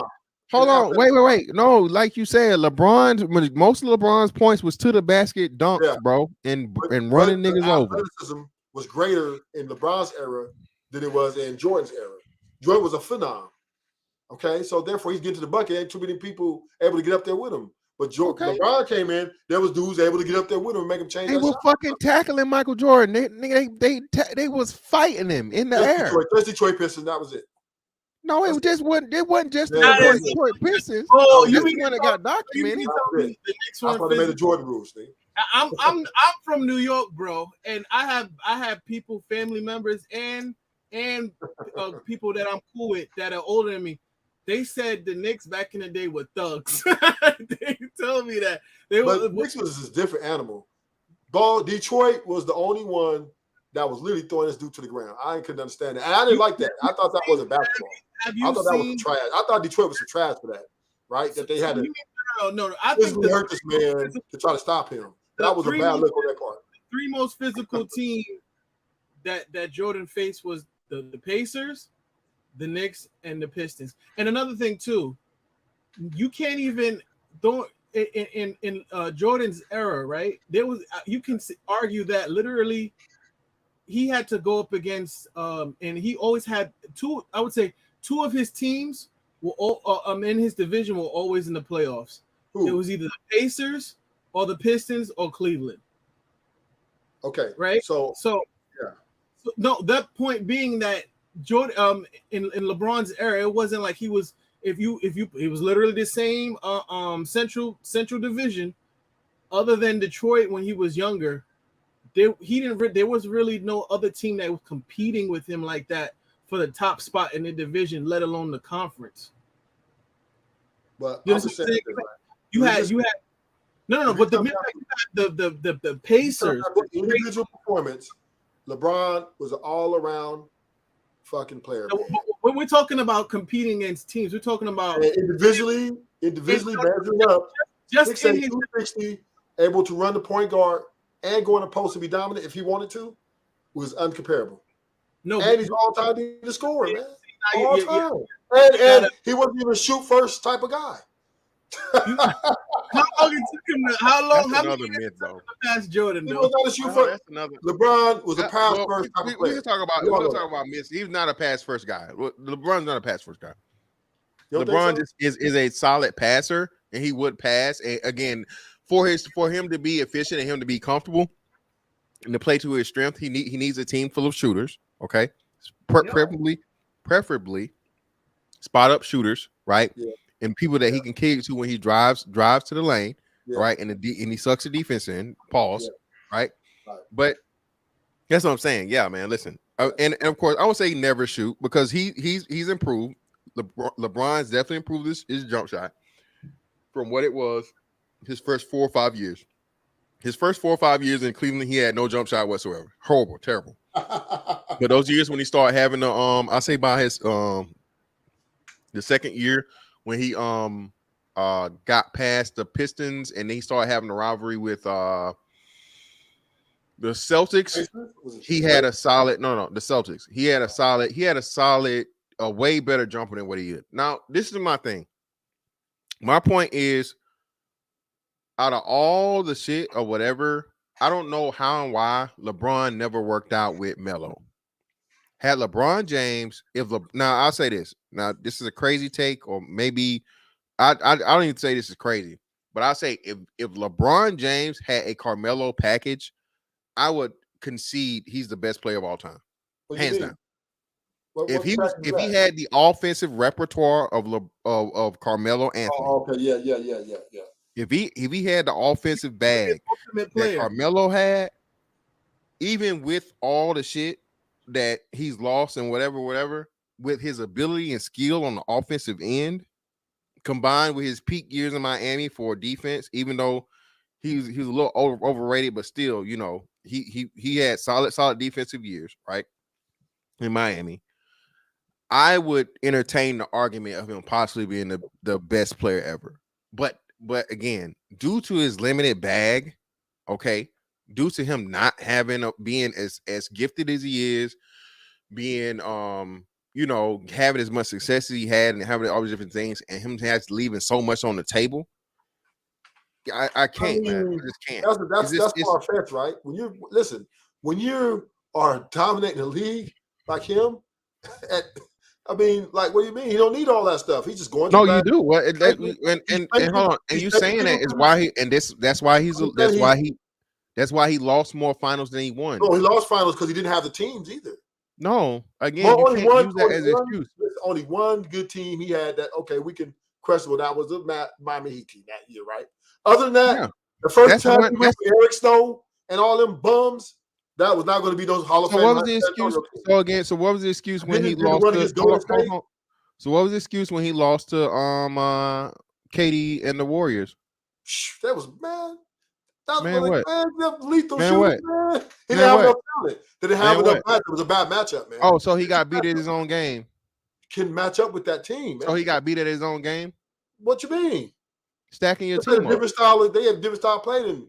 So he got outstacked. That's what you're saying. You're saying he got outstacked. Listen, that team with KD on it was already before KD got there. They won 73 games without KD. KD got there. That just made them more lethal. Even though, like I said, when you really get into it, if you really know that team, that was some luck shit too. Oh damn, brother! Oh, you're like you good. But that's what I'm saying. You know, that was extremely lucky. I don't think people remember what all transpired during that win when they came back from 3-1, right? Man, that was awesome. Was it awesome or was it incredibly lucky and fortunate? Yeah, you gotta have luck in there. You got to. Because Andrew Bogut broke his arm. Yeah, Andrew Bogut broke his arm in a freak fucking accident and some weird shit. Then that's what I'm saying. Fantastic. Hold on, wait. Let's remind the people. So Andrew Bogut broke his arm. Okay. Yeah.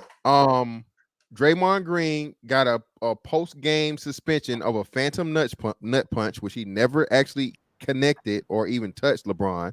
Okay. He never actually fouled out. Don't forget that Steph Curry fouled out one of those games. Yeah, the refs got Steph Curry out of one of those games. He never got fouled out in any other game before. Yeah. So again, man, come on. Yeah. But I'm not saying. But here's the deal. They lost. And most importantly, hold on. Most importantly, Kyrie saved his ass and hit the fucking game-winning shot. Oh, I was the game winner. What do you mean how? It was up by one already. You don't win. No, they weren't. They were not up. They were up by one. Go back.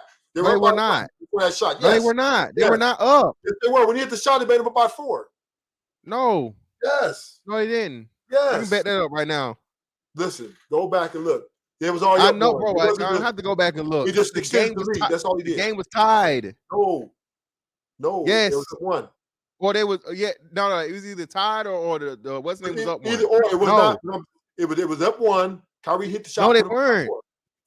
Go back. Chat, please tell this guy that they were not up. I can tell you this is the problem. This is the problem. LeBron was in the game, but Kyrie was out of the game, bro. Kyrie was out of the game, and they could not score for like 2 minutes, dog. Cleveland did not score for like 2 minutes while Kyrie was out of the game. They brought Kyrie back in the game. Last possession, he motherfucking hits one of the biggest shots ever in the history of fucking NBA Finals over fucking Steph Curry. It wasn't the last possession. Win the game. It wasn't the last possession. It was the last possession. What are you talking about? LeBron went to the free throw after that. Draymond fouled him. Okay, well, again, that's what I'm saying. You had to foul him. So that's what I'm saying. That's why he went up 4. So you just proved my point. What you talking about? Listen, that shot was not okay. Let's say it was tied, right? But that was not the game. I mean, they could have still won that game even if he didn't hit that shot because they couldn't score. Golden State just scored. They didn't score no points. They didn't score no more points after that. They did not score no more points after that. Yeah, well, yeah, it was the game winner, dog. No. That's what I'm saying. They still played more possessions though. They played more possessions. No, it wasn't no multiple. No, bro. That was like it was like damn near at the buzzer. No, it wasn't. Hold on, bro. I know I ain't that fucking crazy, but let me go check that shit, not a bro. buzzer beater. That series, I was rooting against Golden State. I just didn't like Steph Curry.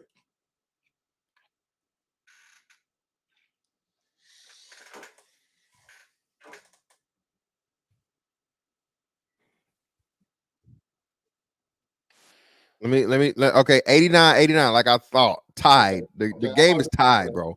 I might be off on that, but it wasn't the last shot, though. 57 seconds. 3-point shot, bam, hit the shot. 53, Okay. 53 seconds left. Okay. How long? How many seconds left? 53 seconds Okay, left. so when the last shot then, right? That was the last shot hit, bro. That was the But last what- shot what hit. He LeBron hit closed the the free throw. game. LeBron hit the free throw. Ruthless Closed the ruthless- game. No, Yeah, but ruthless- still, we're that not he got gonna get over fouled. You know what they LeBron, call that? Right, because You know- LeBron fouled him. That's a go-ahead shot. That's a Ruthless- go-ahead shot. It's called exactly. It's called the go-ahead basket. Yeah, that's a go-ahead shot, bro. Listen, That's they it. It's came down. over. They have another shot at the shade. They could have tied it. Golden But they State could didn't have hit tied it. They didn't Okay, hit but we it. said it was- and then they got another possession. Cleveland, LeBron with Kyrie passed the ball to LeBron to go for the dunk, and Draymond fouled him. That was the last possession, and then LeBron missed one, made one, and then the game was over. But weren't they still up regardless? If Yeah, you they were were up the whole time. All I'm saying is, No, that wasn't the last possession. ruthless. Let me ask you this: if Yeah. LeBron missed those free throws, aren't they still up though? Yes, they still win Yeah, the final. I'm not saying LeBron hit to go ahead. No, I'm not saying that. What I'm saying is Kyrie You was have to- paying house money. You have to be in the That's money. position. He had to be in the position. What I'm saying is, regardless of whether or not. Makes that much sense. Yeah, man, they killing you in the chat, man. You looking bad, brother. No, listen what I'm saying. Hear me out. All I'm saying is that was a great shot. I'm not saying that, but it was not the last shot of the game. Bro, listen, this man has too many. Look, your boy got too much help on his jacket, bro. Okay, listen, that and we ain't even talk about Ray Allen, bro. The people in Miami was walking out of had walked out of the fucking thing. They rolled the brother. Hold on, they rolled the trophy out, bro. They rolled the fucking trophy out, and they's about to pull the fucking shit for the confetti. Okay, Ray Allen saved his ass. This man got too much shit on his jacket, dog. It just got too many, dog. You can't be the greatest and be that. You just can't. No. See, you're It had isolating nothing to do with it. because you're isolating. This is like it's a one-man team. It's not. It's about the other four players too. Bro, I understand that, but still, Okay, like then you what do you said, mean? listen, right? So if you got 4 players on the team, right, Right. that are mediocre or worse, trash, like you said, right? Right. What can you do as the best player? You can elevate your play and still As hard as you help your can. team win. You go hard as you can. All right, but that's what I'm saying. So again, no, you can't have it both But it's ways. still- Like I said, it's still- y'all call this man. Still Y'all a call team LeBron James sport. like the ultimate team player and the ultimate playmaker, right? Bro, if you're the ultimate team player and the ultimate playmaker, you should make everybody better. No, now watch this. Once again, it still comes down to matchups. It comes down to how the other players on your team perform. All that takes account. You cannot take that away. Robert Horry hit all the big shots. That was important. Yeah, but hold on, what are you saying? No, for one, no. Robert Horry has one big shot with the Lakers, one huge one. His name was One. Big Shot Bob. Yeah, he got more the than name one after big he made shot. that one shot. And he hit the one in San that wasn't Antonio even- too. That wasn't even the finals. That wasn't the That wasn't even the finals. That was fucking the That's Western Sacramento. Conference. That was West Conference Finals, I think, versus Yeah, Sacramento. if you don't Versus make the shot, we go Sacramento. home. It was still a big shot though. Yeah, I understand that, but still, that's what I'm saying. It was still a big hold shot. on. But what are we saying? My point is, okay, when we go into a finals or any type of match when you're playing two good teams, right? Okay, What you call, they call it the X factor, right? And these championships are these players play is the role player, right? To hit certain shots. Dependent. Just like when we was going to lose to San Antonio, we was down 1 point to San Antonio, right? Before and that's for the eliminators. Derek Fisher hit a shot. yeah, Derek Fisher hit the miraculous shot, like the 2 Right, point, the right. .20 And Derek- rule right, that's because of what- him. Yeah, Right, he was the X factor in that game. So my point is, well, he wasn't an X. Oh, he wasn't no X in that factor. particular shot. I'm talking about in that shot. Yeah, But that was a that's how lucky he was the X shot. factor. That was like one of the luckiest shots to ever be made in history of the basketball. I'm not saying he was X factor for the whole series. I'm just saying in that particular play. That's what I'm He was saying. X factor. I mean, nobody would have predicted him to hit that shot to win the game. Of course not, but he hit the shot. I got you. That's what I mean by X. See, X factor is the unknown. Who's going to step up other than the superstars? The main This players, is how yeah. the game is played. So when you go to a championship, you got to have other people step up to be a winner too. It ain't just, oh, well, if LeBron, we just going to win on Jordan. No, Scottie Pippen, Horace Grant, Dennis Rodman, everybody played their part and made that shit work. Come on, man. Can't Yeah, just give it but- all to Jordan. I know he's a great player, but all of those, but all of those players you're naming, bro, again, and has not Robert Ory, but has is Horace Grant in the Hall of Fame yet? No, not yet. I don't know if he's going to go. Horace Grant is definitely going to Hall of Fame, bro. He's going. He got 4 rings. Yeah, he's definitely going to Hall of Fame. That's what I'm saying. Yes, he has to go to Hall of Fame. Yeah, he got 4 rings. So yeah, that's definitely Horace Grant's going to Hall of Fame. Yeah. So even though he's not there yet, listen to what you're saying. We're talking Horace Grant, okay, Scottie Pippen, and we're talking about Hall of Fame level caliber players, okay? Those guys, quote unquote, aren't really X factors as they are major parts of your team.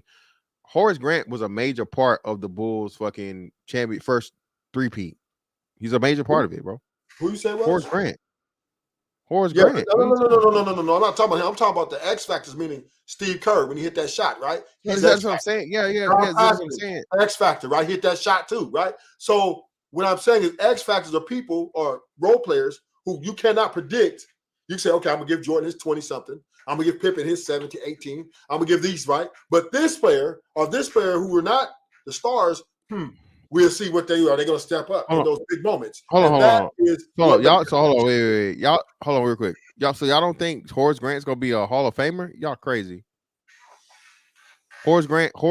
What? I don't know if he's an All-Star once, right? A 4-time champion. He was averaging a double-double for I don't know how long. It's been people that's got it in there without those accolades, and the dude's a 4-time champion on 2 different teams. You know what I'm saying? Well, you know, it's close.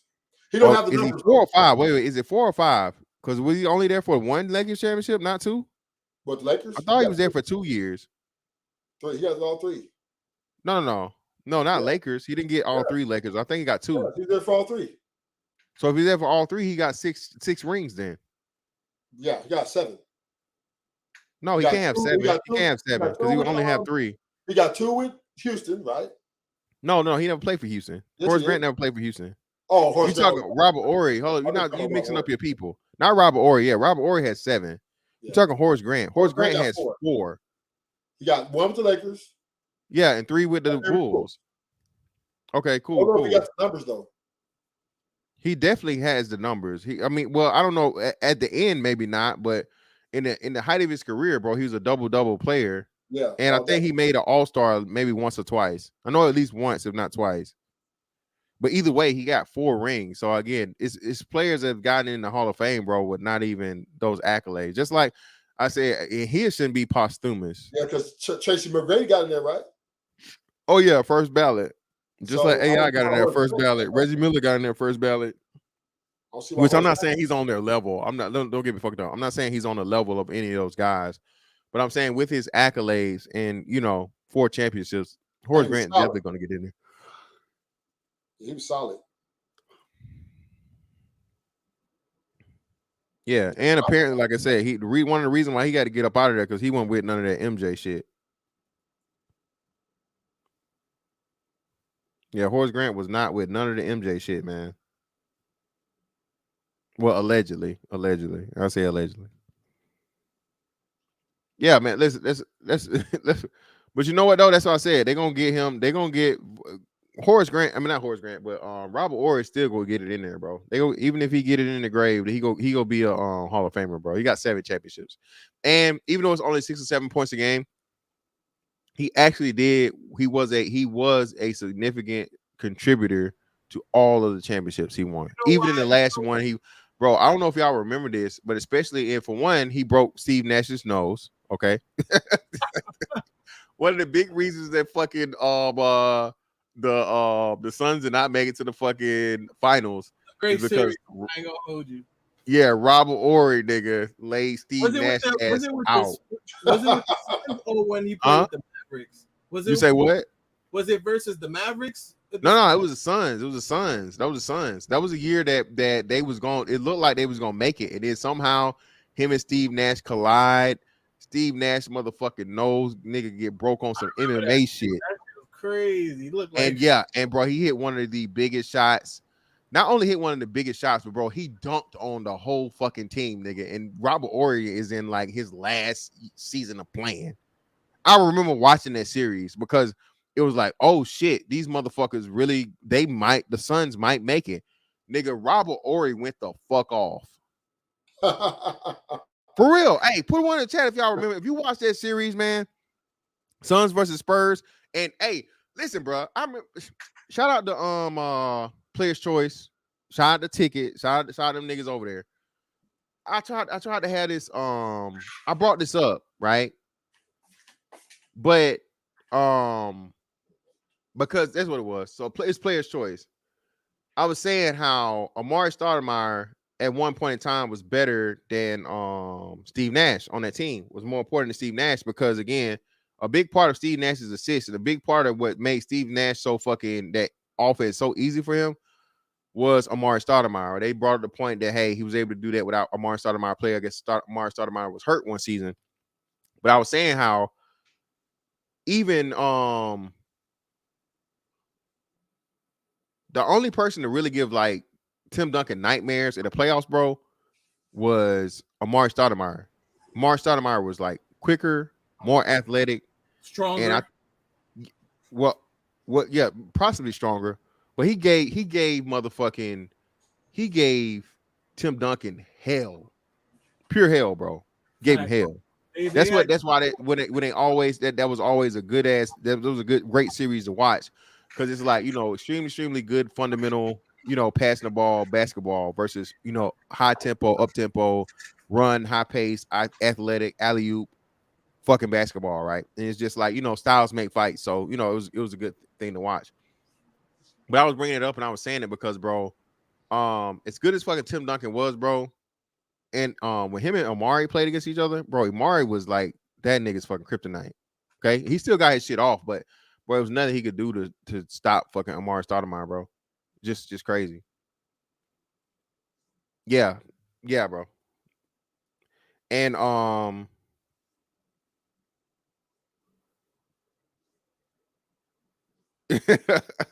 hey man, it's no disrespect, man. A lot of this, listen, man. What you come to learn was, especially when you're a content creator, a lot of niggas understand who and what they are and what you have to be in order to make, you know, it's like your brand, it's like your calling card, right? So I respect it, man. I understand it and I see it. Bro, I'll be over there, I listen to them guys, man. A lot of these dudes say a lot of crazy shit that I know they just do not believe, man. I just know they don't believe this shit. The nigga said that Jamal Murray was better than Penny Hardaway. And I was like, bruh, come on. I know he won the championship.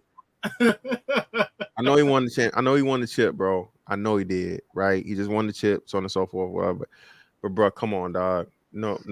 They were thinking about sending Jamal Murray to the G League. What name me a time they ever thought of doing? Look, well, no, I said it's prime Penny, bro. Like, come on, dog. Nah, man. And again, we'll never really know because the Penny was hurt. You know, Penny had I think he ended up having like a degenerative knee issue or whatever it was. His one just, you know, whatever. But you know, unfortunately, you know, career cut short due to injury. But bro, Penny was just magical, man. Penny in those Orlando years, it was special. But you know, unfortunately, he rep Scottie Pippen.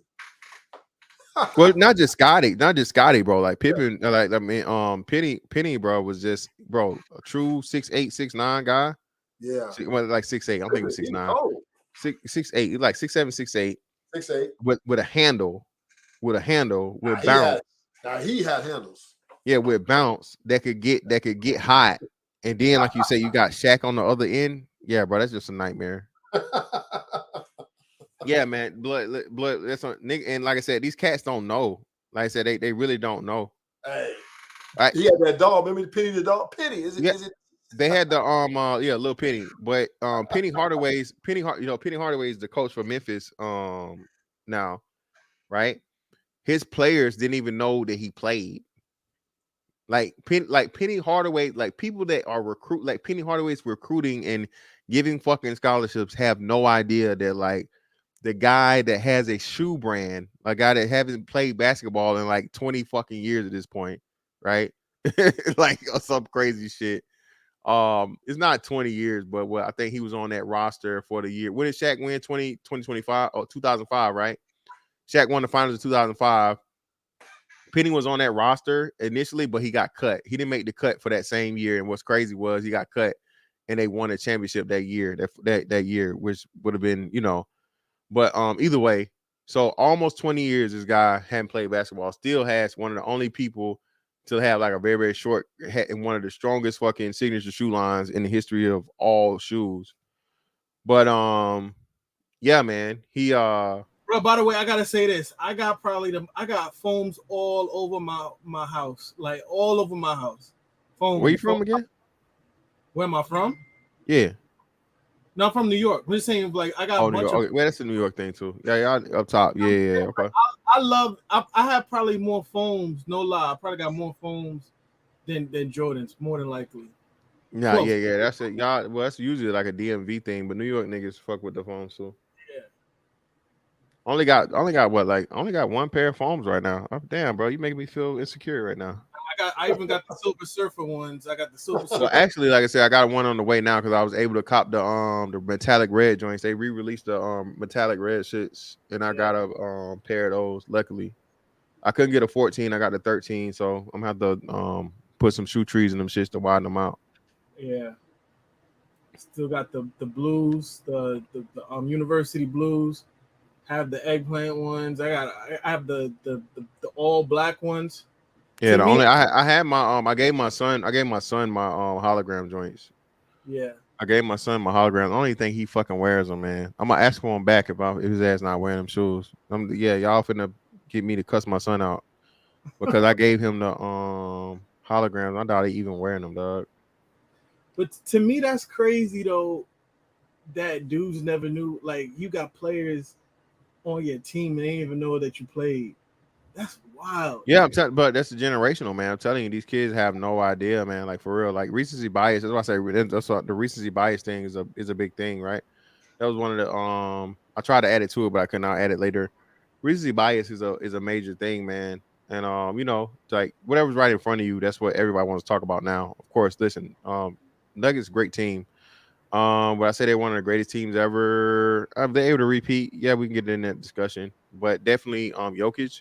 Big man, definitely top all-time great big man. He's definitely top 10. He's definitely top 10. I don't know where I'll put him.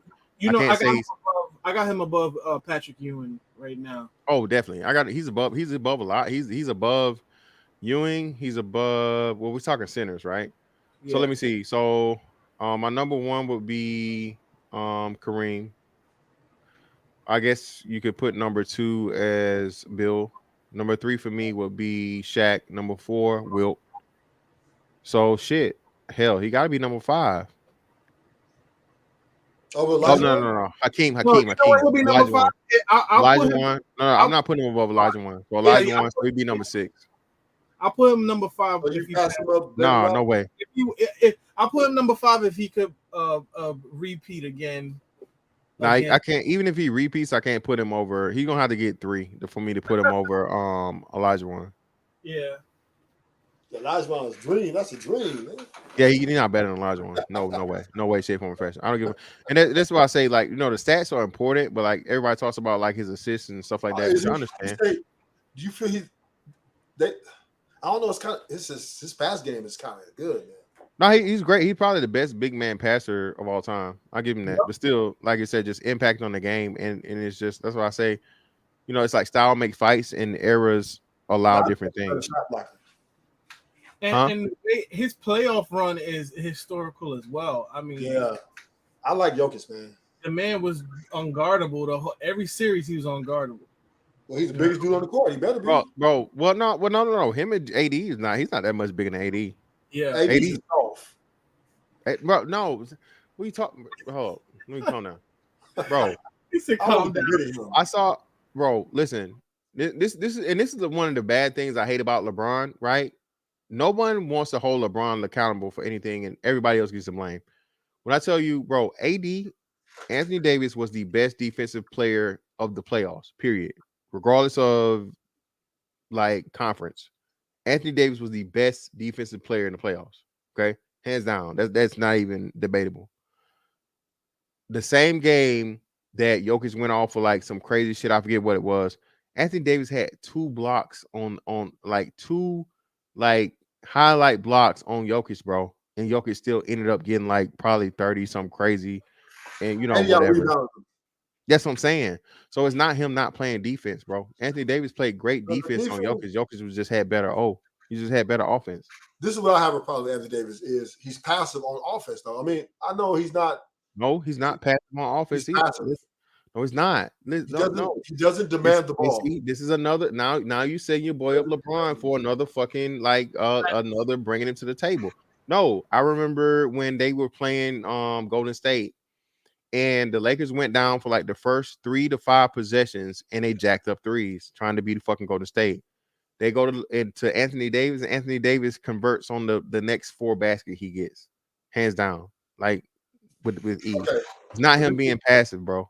Okay, so how can you explain him having only 9 shots and 7 shots in the game? That's the team. That's the team and the man that's controlling the ball. Right, first of all, you can't blame a big man for only getting 7 touches. What you saying? Yeah, that's what I'm saying. He got touches. No. What I'm saying is this: you got to get your money.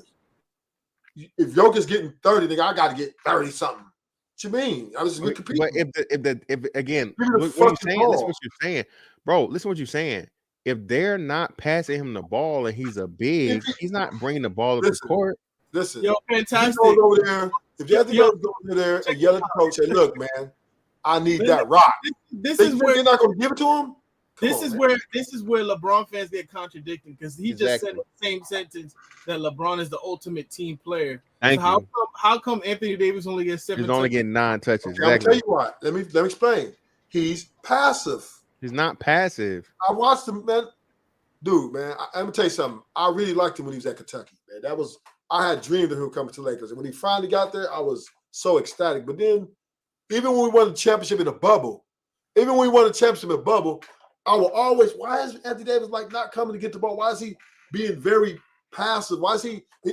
I just didn't see the energy. I just feel like his mentality is not to that. It's more like, well, if I'm on, I'm on. If I'm not, but let me say this real quick. Shout out to Shaq channel. I want to say this too. This is nobody. I'm not putting him over. That's what I said. I'm actually glad we walked it down, and that's what I'm saying. Everybody's putting Jokic up way higher than should be because of recency bias, bro. There's no way you're telling me that Jokic is better than fucking Hakeem Olajuwon, bro. I don't give. It's not possible. Not possible. I understand he got even with the 2 MVPs. It should have been 3 or whatever. No, Jokic is not better than fucking Hakeem Olajuwon. And that's why I say too, when people understand, if you understand the game outside of just the accolades and shit alone, again, bro, to say and try to just push Dwight Howard like Dwight Howard shouldn't be in the fucking conversation. Again, Dwight Howard was a 3-time, 3 in a row, 3-peat motherfucking defensive player of the year, dog. What are we talking about here? But he is better than Dwight, though. No, bro. No. Not hands down. He can shoot. He can shoot inside. He can go inside and out. I understand that. That's but so could Patrick Ewing.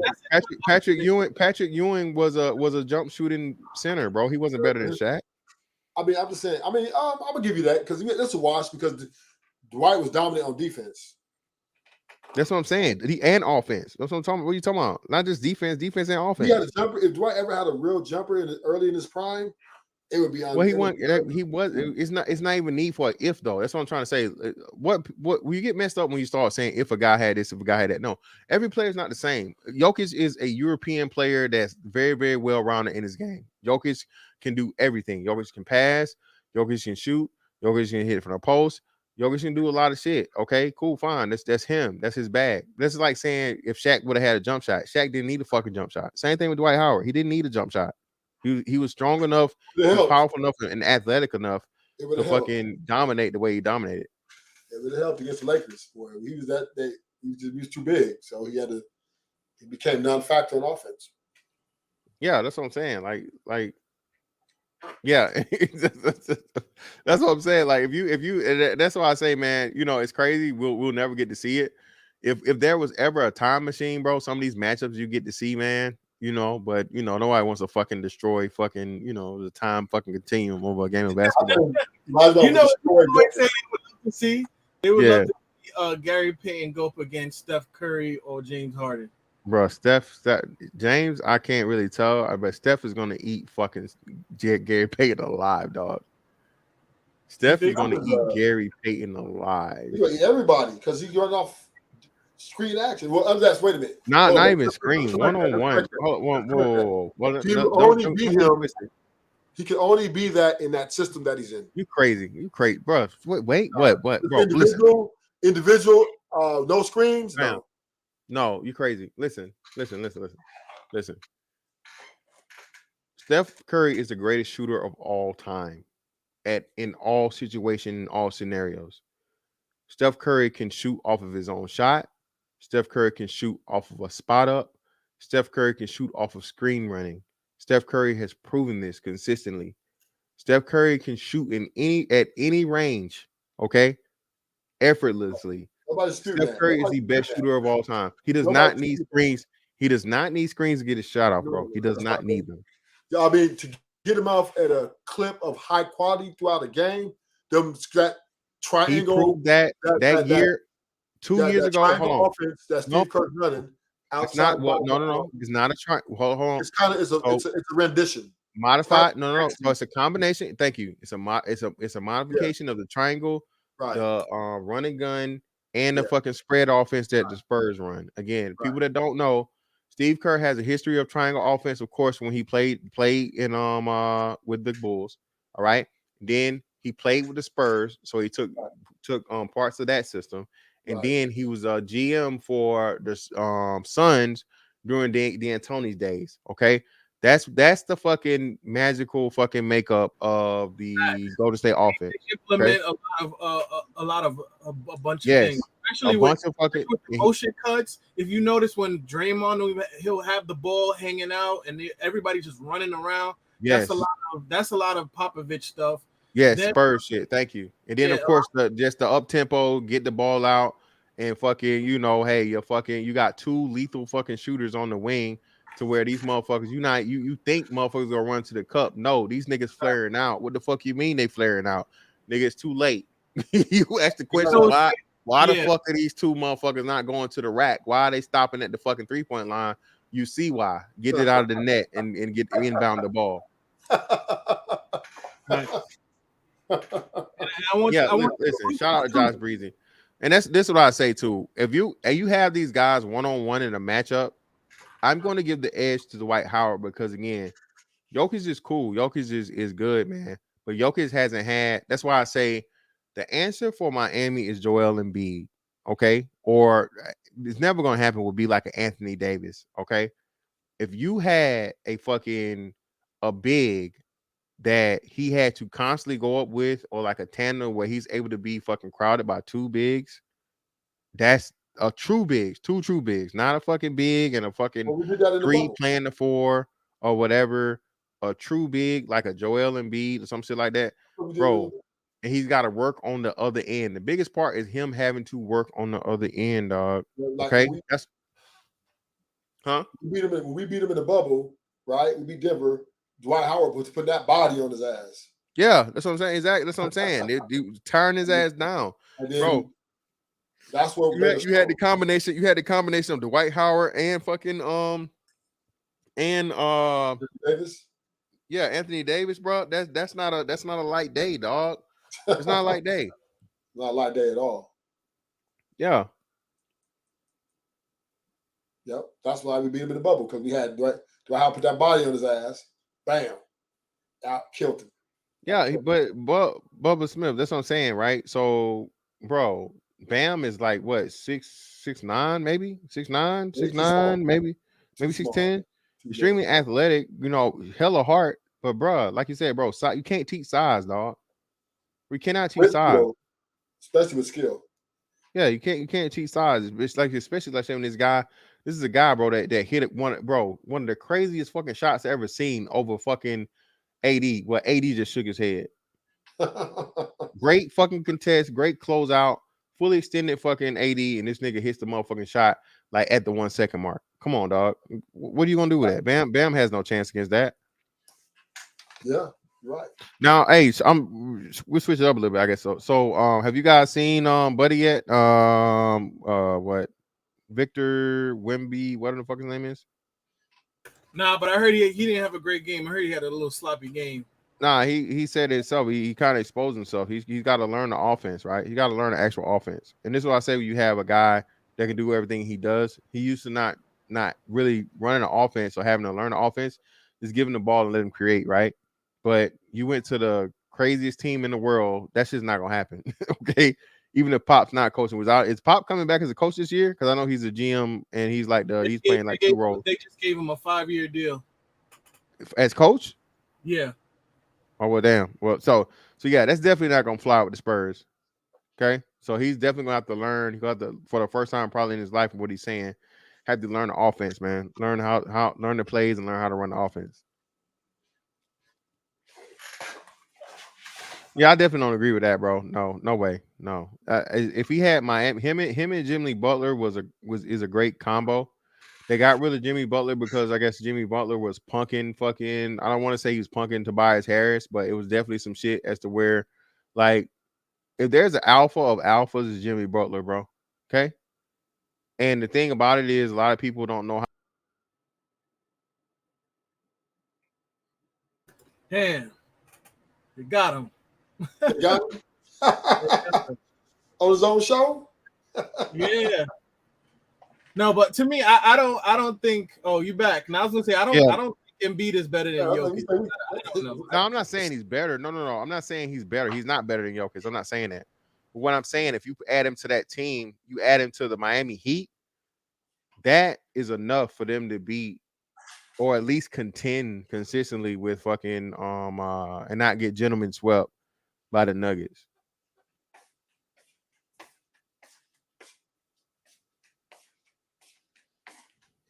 So what we going? So next year would be if Joker them can repeat. I think he gets the nod.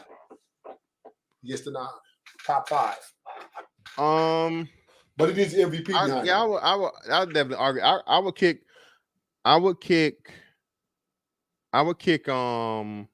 I'm still not putting him over. I'm still not putting him over Hakeem, but I would kick Russell Wilt out.